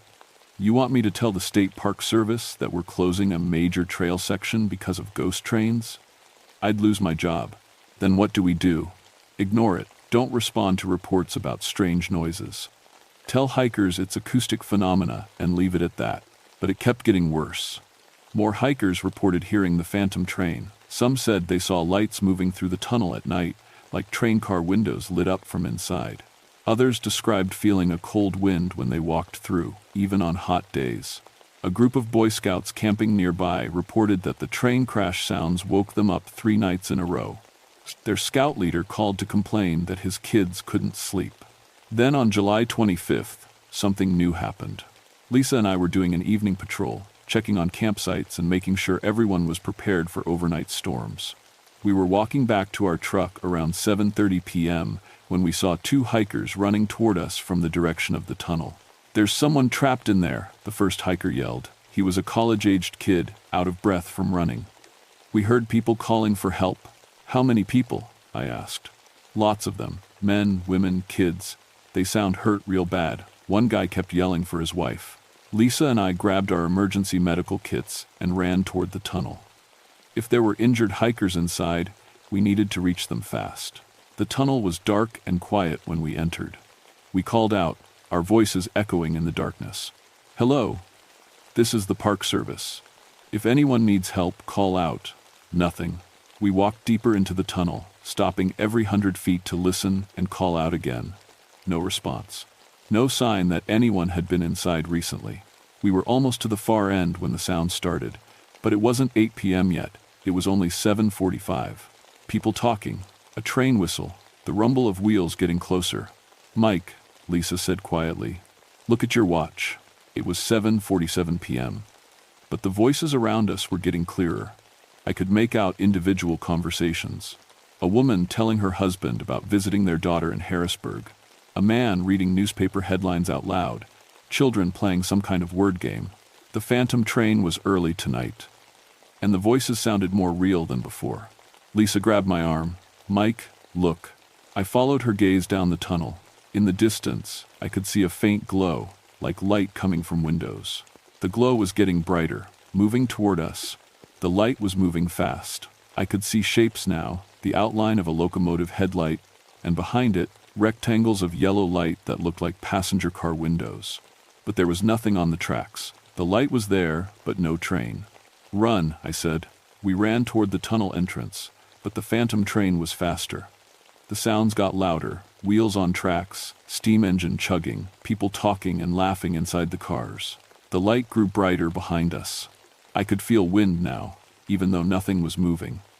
Cold air rushing past us as the invisible train approached. Then I heard something that made my blood freeze. "Help me," a woman's voice, clear and close. "Please, someone help me." I stopped running. "Lisa, did you hear that? Keep going," she yelled back. But the voice came again. "My little girl is trapped. Please help her." It was coming from right beside me. I turned my flashlight toward the sound, but nobody was there. More voices joined in, men calling for help, children crying. An old man saying, "I can't breathe, I can't breathe." These weren't echoes or acoustic anomalies. These were people in real distress, begging for help. The phantom train reached us. I felt something brush against me, like a person running past in panic. Then another. Cold touches, people moving around me in the darkness, but I couldn't see anyone. The woman's voice came again, right next to my ear. "Please don't leave us here. We've been waiting so long." Lisa had stopped running too. She was staring at something I couldn't see, her face white in the flashlight beam. "There's a little girl," she whispered. "Right there. She's hurt." I looked where Lisa was pointing. Nothing. But Lisa reached out like she was trying to touch someone. "It's okay, honey. We're here to help." The train sounds were all around us now. I could hear the brakes starting to scream. The horrible sound of metal grinding against metal. But under that noise, the voices were getting louder. Dozens of people calling for help. Describing their injuries, asking about family members, begging us not to leave them trapped in the dark tunnel. That's when I understood. They weren't trying to scare us. They were asking us to help them. The phantom train derailed right where we were standing. The crash sounds were deafening, but I forced myself to stay calm and listen to the voices. "My wife is under the seats," a man called out. "Please help her." "I can't move my legs," a woman sobbed. "Is my baby okay? Where's my baby?" "The smoke is so thick," an old man coughed. "I can't see anything. Is anyone there?" They were reliving the accident. Every night at 8 p.m., the same 18-minute train ride, followed by the same horrible crash.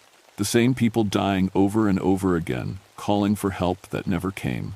For 61 years, they'd been trapped in this tunnel, replaying their final moments. The voices started to fade as the phantom crash ended.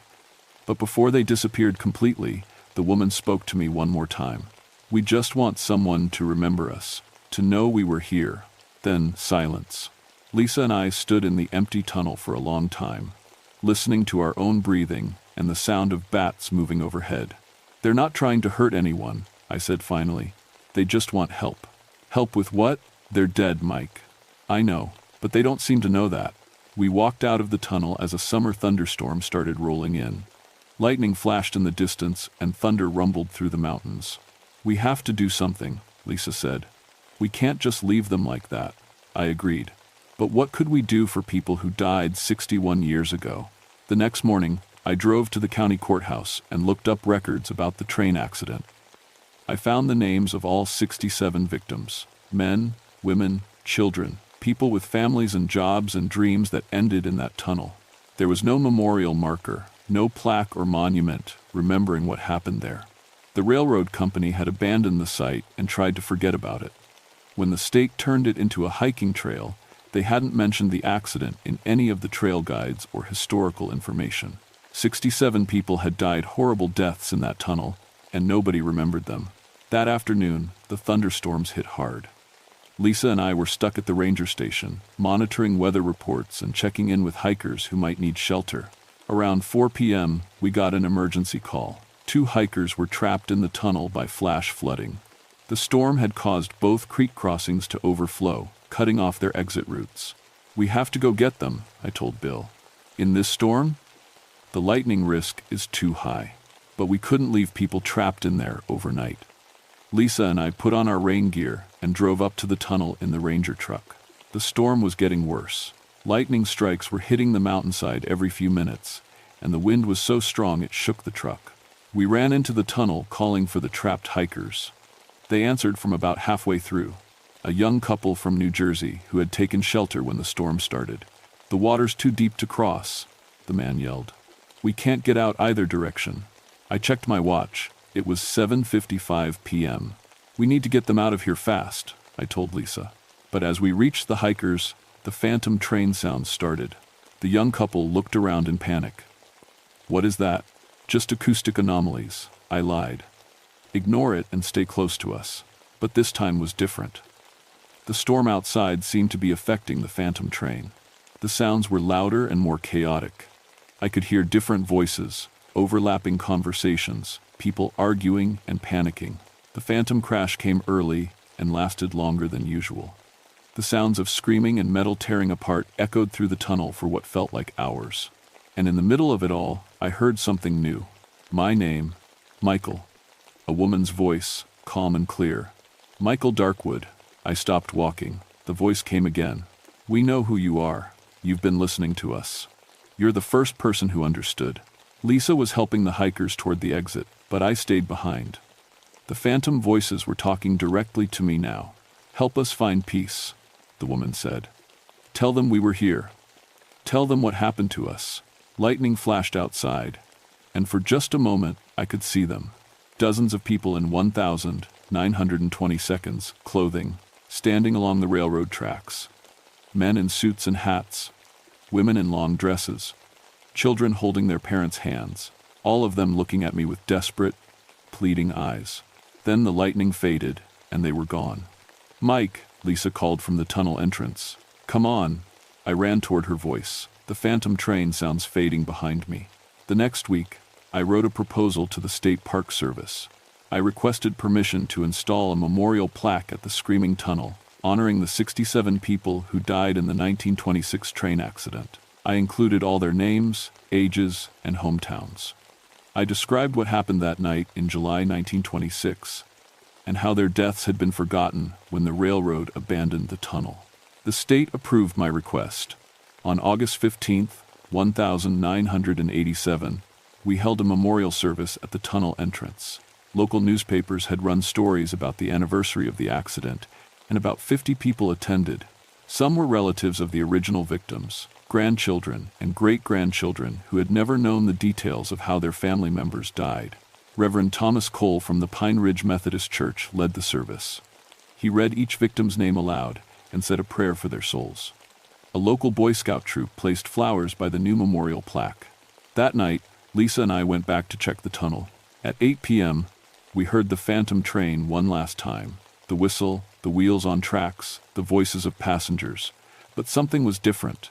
The voices sounded peaceful now, people talking quietly, calmly. A few even sounded happy.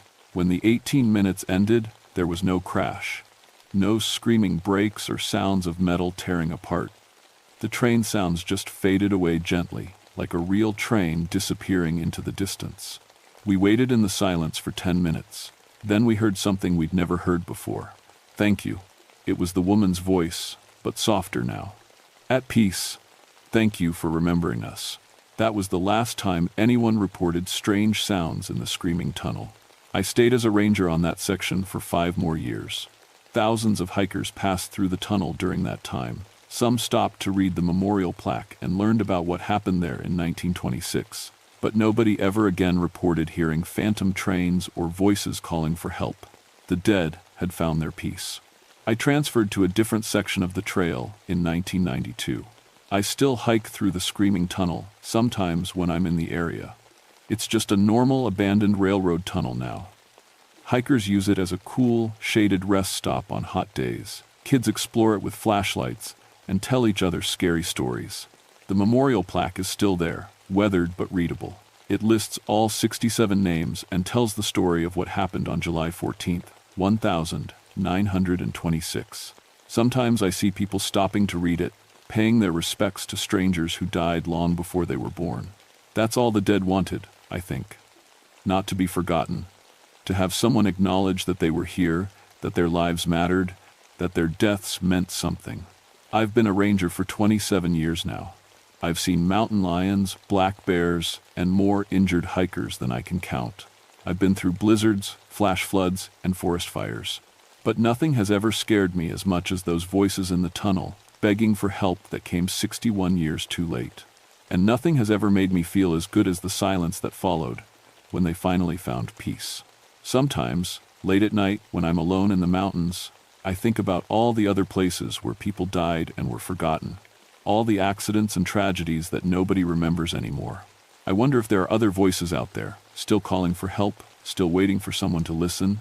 But that's a different story. This one ends with silence in the screaming tunnel, and 67 souls who can finally rest.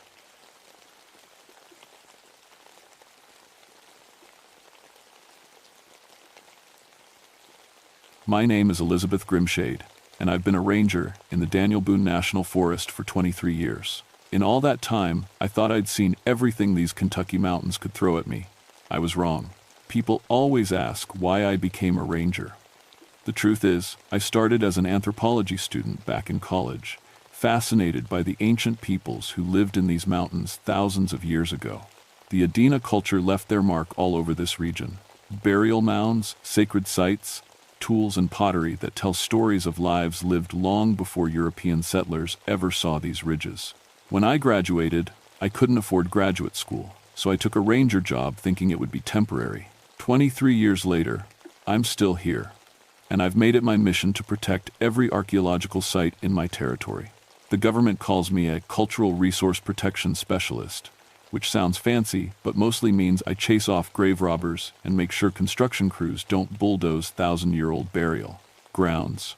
Devil's Backbone is the crown jewel of my territory, a narrow ridge that runs like a spine along the highest peaks, with limestone caves that have held Adena burials for over 2,000 years. Getting up there requires technical climbing gear and perfect weather. Most people never see it, which is exactly how I like it. The trouble started on December 15th, 1992. I was doing my winter survey, checking each site for damage from the recent storms. The snow was knee-deep, and I almost didn't make the climb, but something felt wrong. After 23 years in these mountains, you develop instincts about when places need checking. I reached Cave 7 around noon. It's one of the most important sites on the ridge, a natural limestone chamber where the Adena buried their most honored dead. The entrance is hidden behind a curtain of icicles in winter, making it nearly invisible unless you know exactly where to look. What I found inside made my breath catch in my throat. The burial goods had been rearranged. Now, I've cataloged every artifact in that cave at least 50 times. Stone tools, pottery fragments, shell beads, copper bracelets. I know their exact positions like a mother knows her children's faces, but someone had moved everything. Not stolen, moved.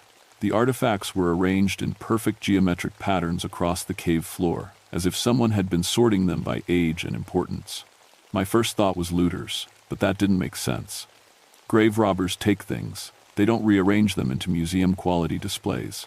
Besides, the cave entrance showed no signs of recent entry. No broken icicles, no disturbed snow, no rope marks on the cliff face below. I photographed everything, then carefully restored the artifacts to their original positions. The patterns were beautiful in a way that made my skin crawl. Too perfect, too purposeful. Like someone had been organizing a collection. By the time I hiked back to my truck, the sun was setting behind the ridgeline, casting long shadows across the snow. I radioed my supervisor, Jake Morrison, and told him about the disturbance. Probably just settling, Jake said through the static. You know how freeze-thaw cycles can shift things around. But pottery doesn't arrange itself in perfect circles. Stone tools don't line themselves up by size. And in 23 years of winter surveys, I'd never seen anything like it. That night, I spread my photographs across my kitchen table and tried to make sense of what I'd seen.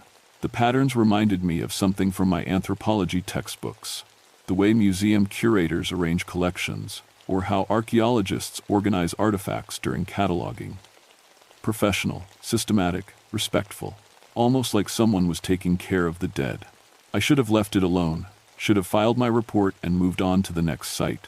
But those patterns haunted my dreams, and when morning came, I found myself packing my climbing gear again. The mountains were waiting, silent and patient under their blanket of snow.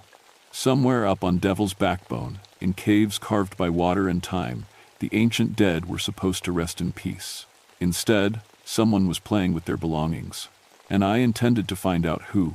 The climb back to Devil's Backbone took me 3 hours through knee-deep snow. I'd done this route hundreds of times, but something felt different. The forest was too quiet. No bird calls, no squirrel chatter, just the crunch of my boots and the whisper of wind through bare branches. I reached Cave 7 by mid-morning and found my worst fears confirmed. The artifacts had been rearranged again. This time, the pattern was even more elaborate. Every pottery shard, every stone tool, every piece of worked copper had been sorted into concentric circles around the cave's central burial platform. The arrangement was so precise it looked like a textbook illustration of Adena burial practices. But that wasn't the strangest part. New artifacts had appeared. 3 copper bracelets that weren't in any of my catalogs lay at the center of the display. They were clearly Adena work. The green patina and craftsmanship were unmistakable, but I'd never seen them before. According to my records, every artifact in this cave had been documented for decades.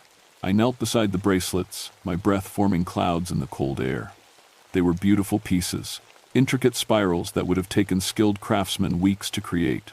But how had they gotten here? The cave entrance remained undisturbed.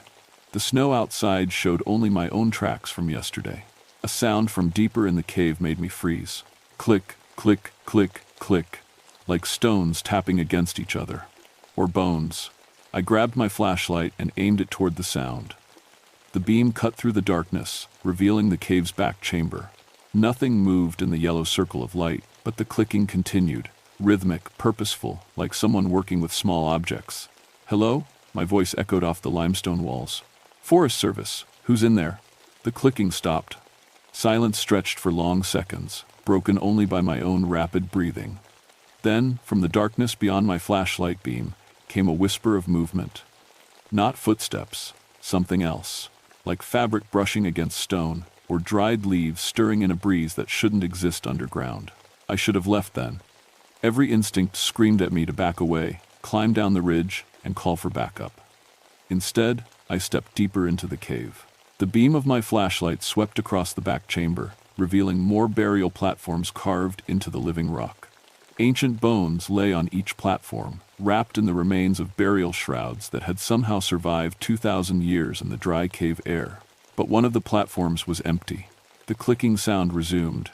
Closer now. I spun toward it, my light catching movement in my peripheral vision. Something pale ducked behind a stone formation just at the edge of my beam. "I know you're there," I said, surprised by how steady my voice sounded. "I'm not here to take anything. I'm trying to protect this place." A new sound answered me, a low humming, like someone singing under their breath. The melody was haunting, unlike anything I'd heard before. It seemed to come from all around me, echoing off the cave walls in harmonies that made the hair on my arm stand up. I followed the sound deeper into the chamber, my flashlight beam dancing across ancient stone carvings.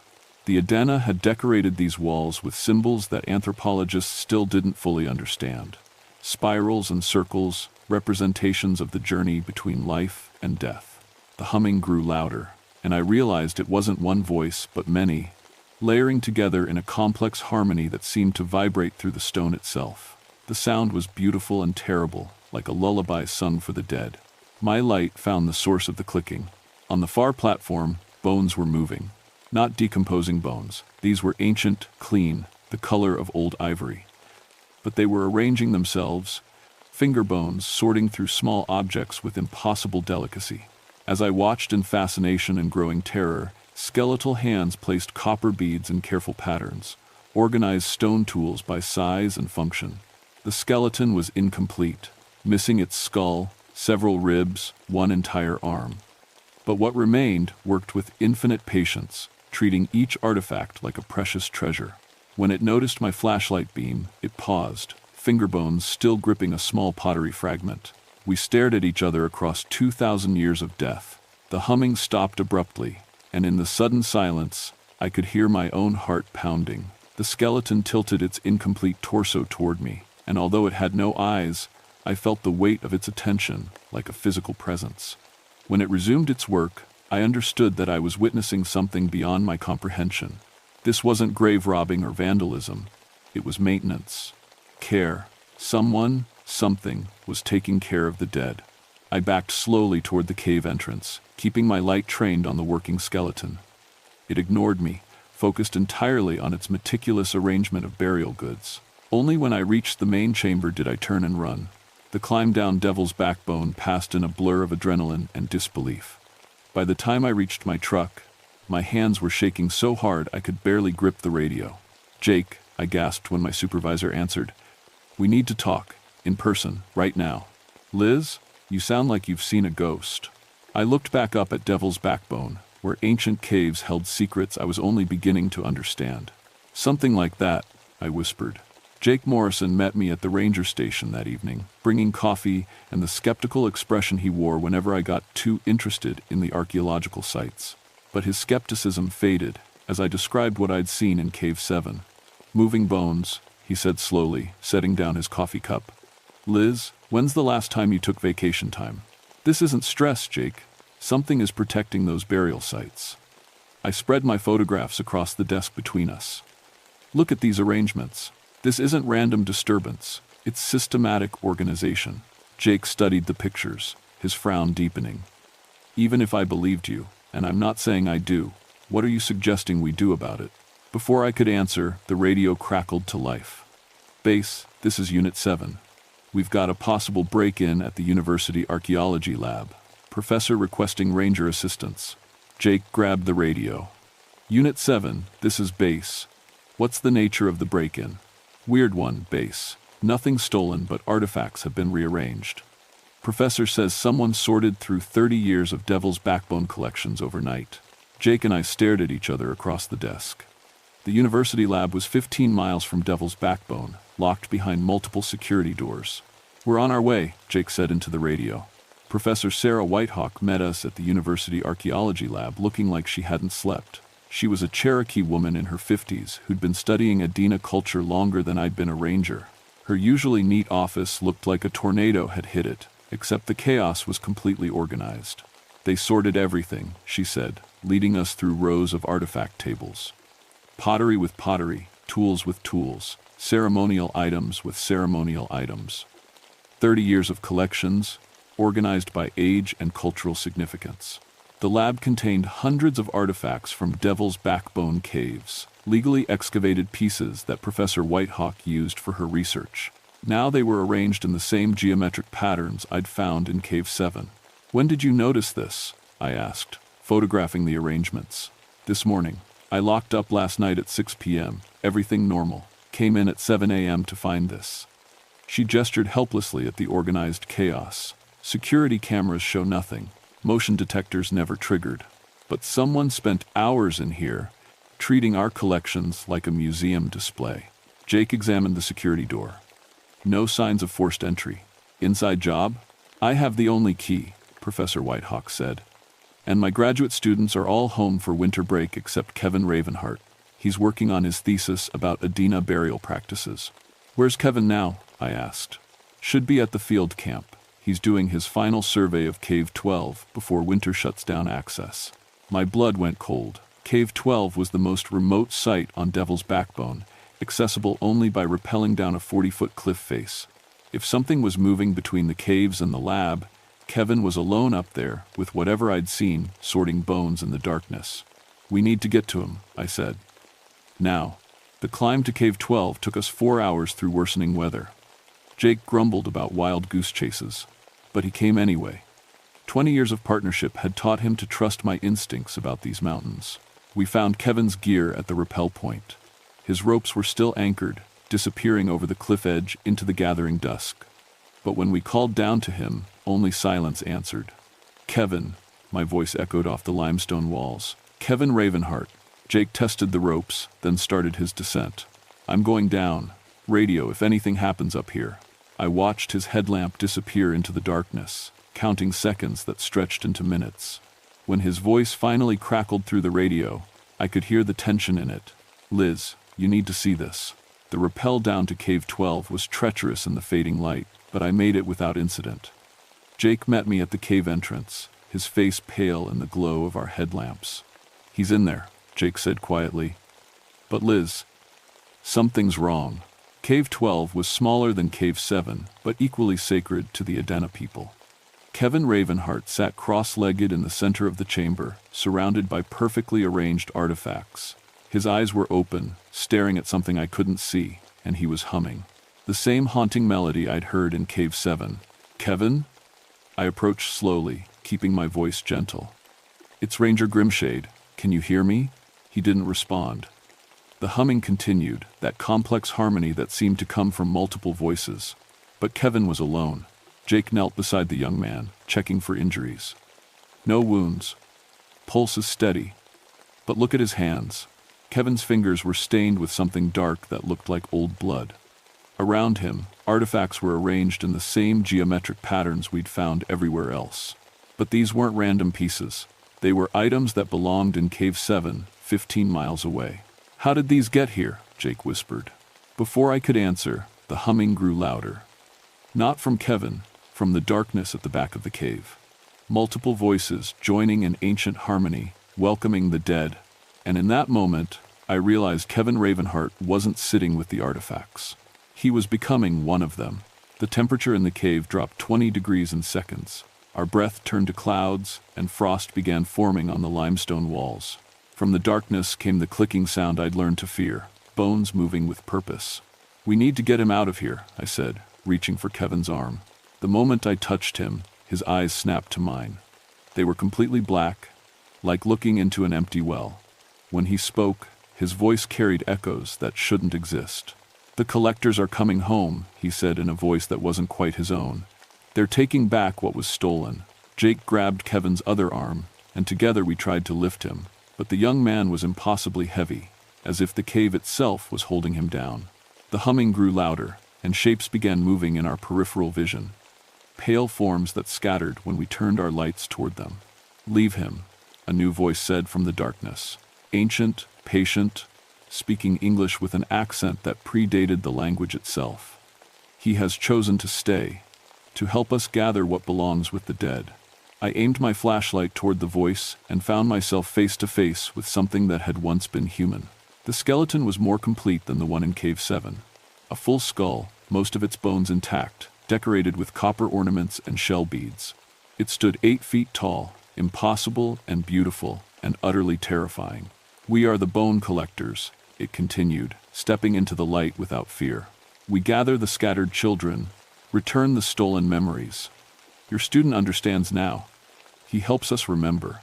Kevin's humming grew louder, and I realized he wasn't trapped, he was participating. Whatever these entities were, they had offered him something he wanted more than his own life. Jake pulled harder on Kevin's arm. "Like hell, nobody gets left behind." The bone collector tilted its ancient skull, studying Jake with empty sockets that somehow conveyed amusement. "You may try, living one. But the mountains have many caves, and winter nights are long. We have patience that spans millennia." More shapes emerged from the darkness. Dozens of them, skeletal figures carrying artifacts in their bone hands. Some wore the remains of ancient burial shrouds, others gleamed naked in the flashlight beam. All moved with the same careful purpose I'd witnessed in Cave 7. They were collecting their dead. And Kevin Ravenheart, brilliant graduate student who'd spent 3 years studying Adena burial practices, had volunteered to help them. The bone collectors formed a circle around us, their ancient forms moving with liquid grace in the flashlight beams. Each carried artifacts, pottery, tools, ornaments that belonged in caves scattered across Devil's Backbone. They weren't stealing, they were returning things to where they belonged. "You don't understand," I said to the tallest skeleton, the one who seemed to be their leader. "We're not here to take anything. I've spent 23 years protecting these sites." The bone collector tilted its skull, empty sockets somehow conveying consideration. "Elizabeth Grimshade. Yes, we know you. The guardian who walks between worlds, keeping the sacred places safe." Its voice carried the whisper of wind through empty bones. But protection and understanding are different gifts. Kevin's humming stopped abruptly, and he turned those black eyes toward me. When he spoke, his voice layered with harmonies that shouldn't exist in a human throat. "They showed me the truth, Ranger Grimshade. For 200 years, people have been taking from these caves, stealing our ancestors' belongings, selling them to collectors who don't understand their meaning. The dead have been scattered, incomplete, unable to rest. Jake kept his grip on Kevin's arm, but I could see the doubt creeping into his expression. "What are you saying, kid?" "I'm saying we've been thinking about this all wrong," Kevin replied, his borrowed voice gaining strength. "We treat these artifacts like museum pieces, but they're not. They're part of the people buried here. Taking them away is like cutting off pieces of the dead." The lead bone collector stepped closer, and I caught the scent of earth and time, the smell of things buried deep and patient. "Your student learns quickly. He sees what academics miss, that death is not ending, but transformation. These caves are not tombs, but transition spaces." Around us, the other collectors continued their work, sorting through artifacts with infinite care. I watched skeletal hands place a copper bracelet on a burial platform, adjust the position of a stone knife, arrange shell beads in patterns that hurt to look at directly. "What do you want from us?" I asked. "Partnership," the collector replied. "Your people have laws that protect these places, but laws mean nothing to those who steal in darkness. We offer enforcement that transcends human authority." Jake laughed nervously. "You want us to work with ghosts?"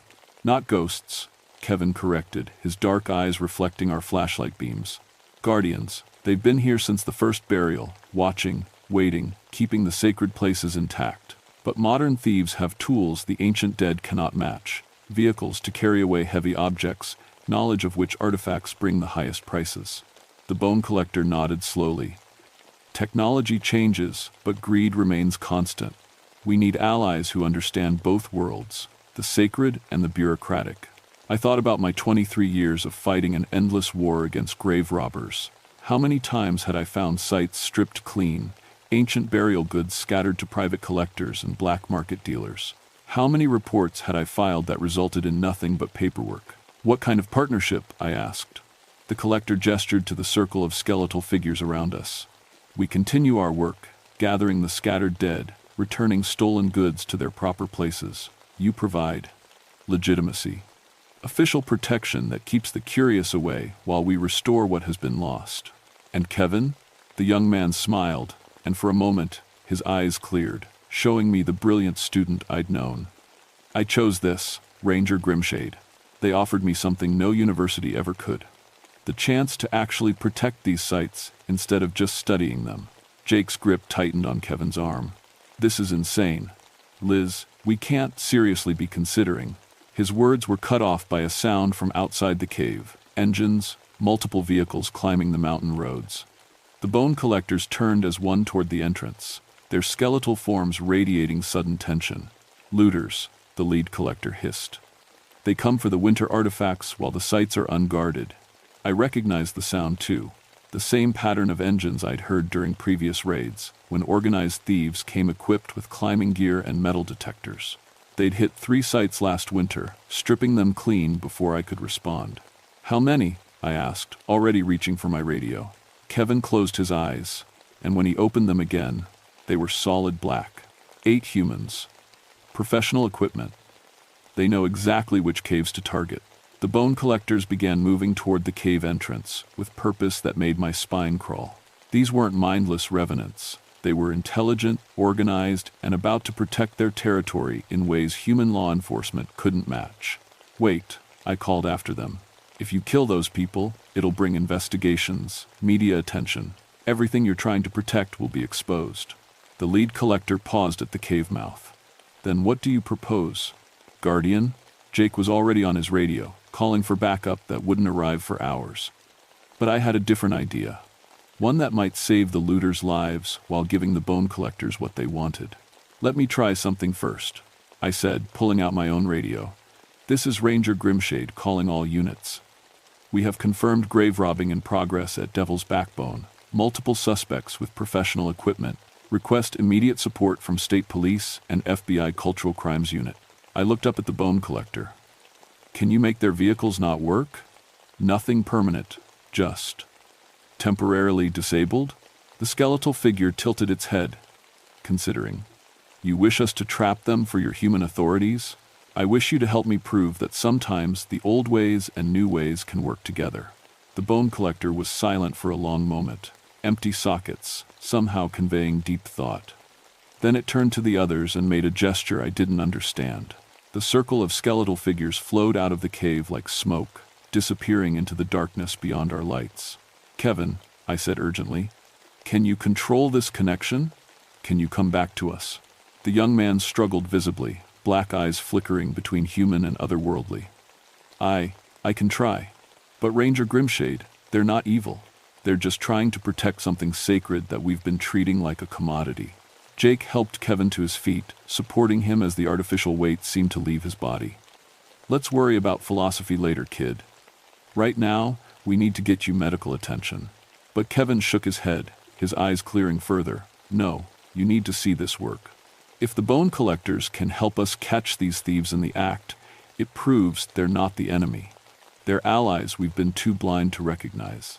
From outside the cave came the sound of vehicles dying one by one, followed by confused shouting. The bone collectors were keeping their part of the bargain. Now it was up to me to keep mine. I keyed my radio again. "All units, suspects are experiencing vehicle trouble. They're stranded at the scene with stolen artifacts. This is our chance to get them all." In the growing darkness of Devil's Backbone, ancient guardians and modern law enforcement were about to work together for the first time in 2,000 years. The arrest went down like something from a law enforcement training video. By the time state police and FBI agents climbed Devil's Backbone, they found 8 professional grave robbers standing beside their disabled vehicles, surrounded by stolen artifacts they couldn't explain and equipment that had mysteriously stopped functioning. The thieves' leader, a man named Carver, who'd been hitting archaeological sites across 3 states, kept insisting that something in the darkness had sabotaged their operation. The investigators wrote it off as stress from being caught red-handed. Kevin Ravenheart spent 2 days in the hospital under observation for hypothermia and exhaustion. The doctors found nothing wrong with him except dehydration and mild frostbite. He returned to his thesis work the following week, but his research focus had shifted. Instead of studying Adena burial practices, he was documenting the cultural significance of leaving certain places undisturbed. Jake never asked me directly about what we'd seen in Cave 12, but I caught him reading reports about unexplained archaeological site preservation in other national forests. Apparently, we weren't the only rangers dealing with mysterious protection of ancient burial grounds. 3 weeks after the arrests, I climbed back to Cave 7 for my regular winter survey. The artifacts were arranged in their traditional positions, exactly as they had been for centuries, but new items had appeared. Pieces that matched descriptions from old theft reports going back decades. The bone collectors were keeping their word, returning stolen goods from private collections and black market dealers. How they accomplished this, I chose not to ask. I left an offering that day, tobacco and cornmeal, wrapped in cloth as Professor Whitehawk had taught me. When I returned the next week, the offering was gone, replaced by a single eagle feather placed carefully on the central burial platform. The partnership was working. Over the following months, grave robbing incidents in the Daniel Boone National Forest dropped to 0. Word spread through the looter networks that Devil's Backbone had become unlucky. Equipment failures, vehicles that wouldn't start, crews that returned from midnight raids with missing time and empty hands. I filed my reports carefully, documenting the improved site security while avoiding any mention of supernatural assistance. The official record showed that increased ranger patrols and better coordination with law enforcement had eliminated the theft problem. Kevin Ravenheart completed his thesis that spring. His advisor, Professor Whitehawk, praised it as groundbreaking work on the importance of cultural site preservation. Kevin accepted a position with the Cherokee Nation's Cultural Resources Department, where his unique understanding of protective guardianship would serve ancient sites across the region. The bone collectors still work the caves of Devil's Backbone, maintaining their eternal watch over the dead. Sometimes, during winter surveys, I glimpse pale figures in my peripheral vision, sorting through artifacts with infinite patience. We nod to each other across the centuries, guardians separated by time but united in purpose. Last month, a developer submitted plans to build a resort on land adjacent to Devil's Backbone. The proposal included spa facilities, luxury cabins, and guided tours of authentic Native American burial caves. The planning committee approved the project unanimously.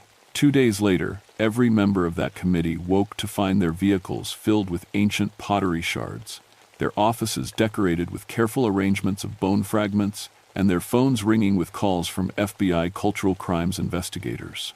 The resort proposal was withdrawn that afternoon. My name is Elizabeth Grimshade, and I've been protecting these mountains for 24 years now. I've learned that some partnerships transcend the boundaries between life and death, that respect can bridge gaps of thousands of years, and that the best way to honor the past is to let it defend itself. The bone collectors of Devil's Backbone are still working, still gathering their scattered children home, and I'm still here, making sure they have the space and time to complete their sacred task. Some places don't need human protection. They need human understanding. And sometimes, late at night when the wind howls through the caves and the ancient dead sing their harmonies to the stars, I think I'm finally beginning to understand what that means. The mountains remember everything, and now, so do I.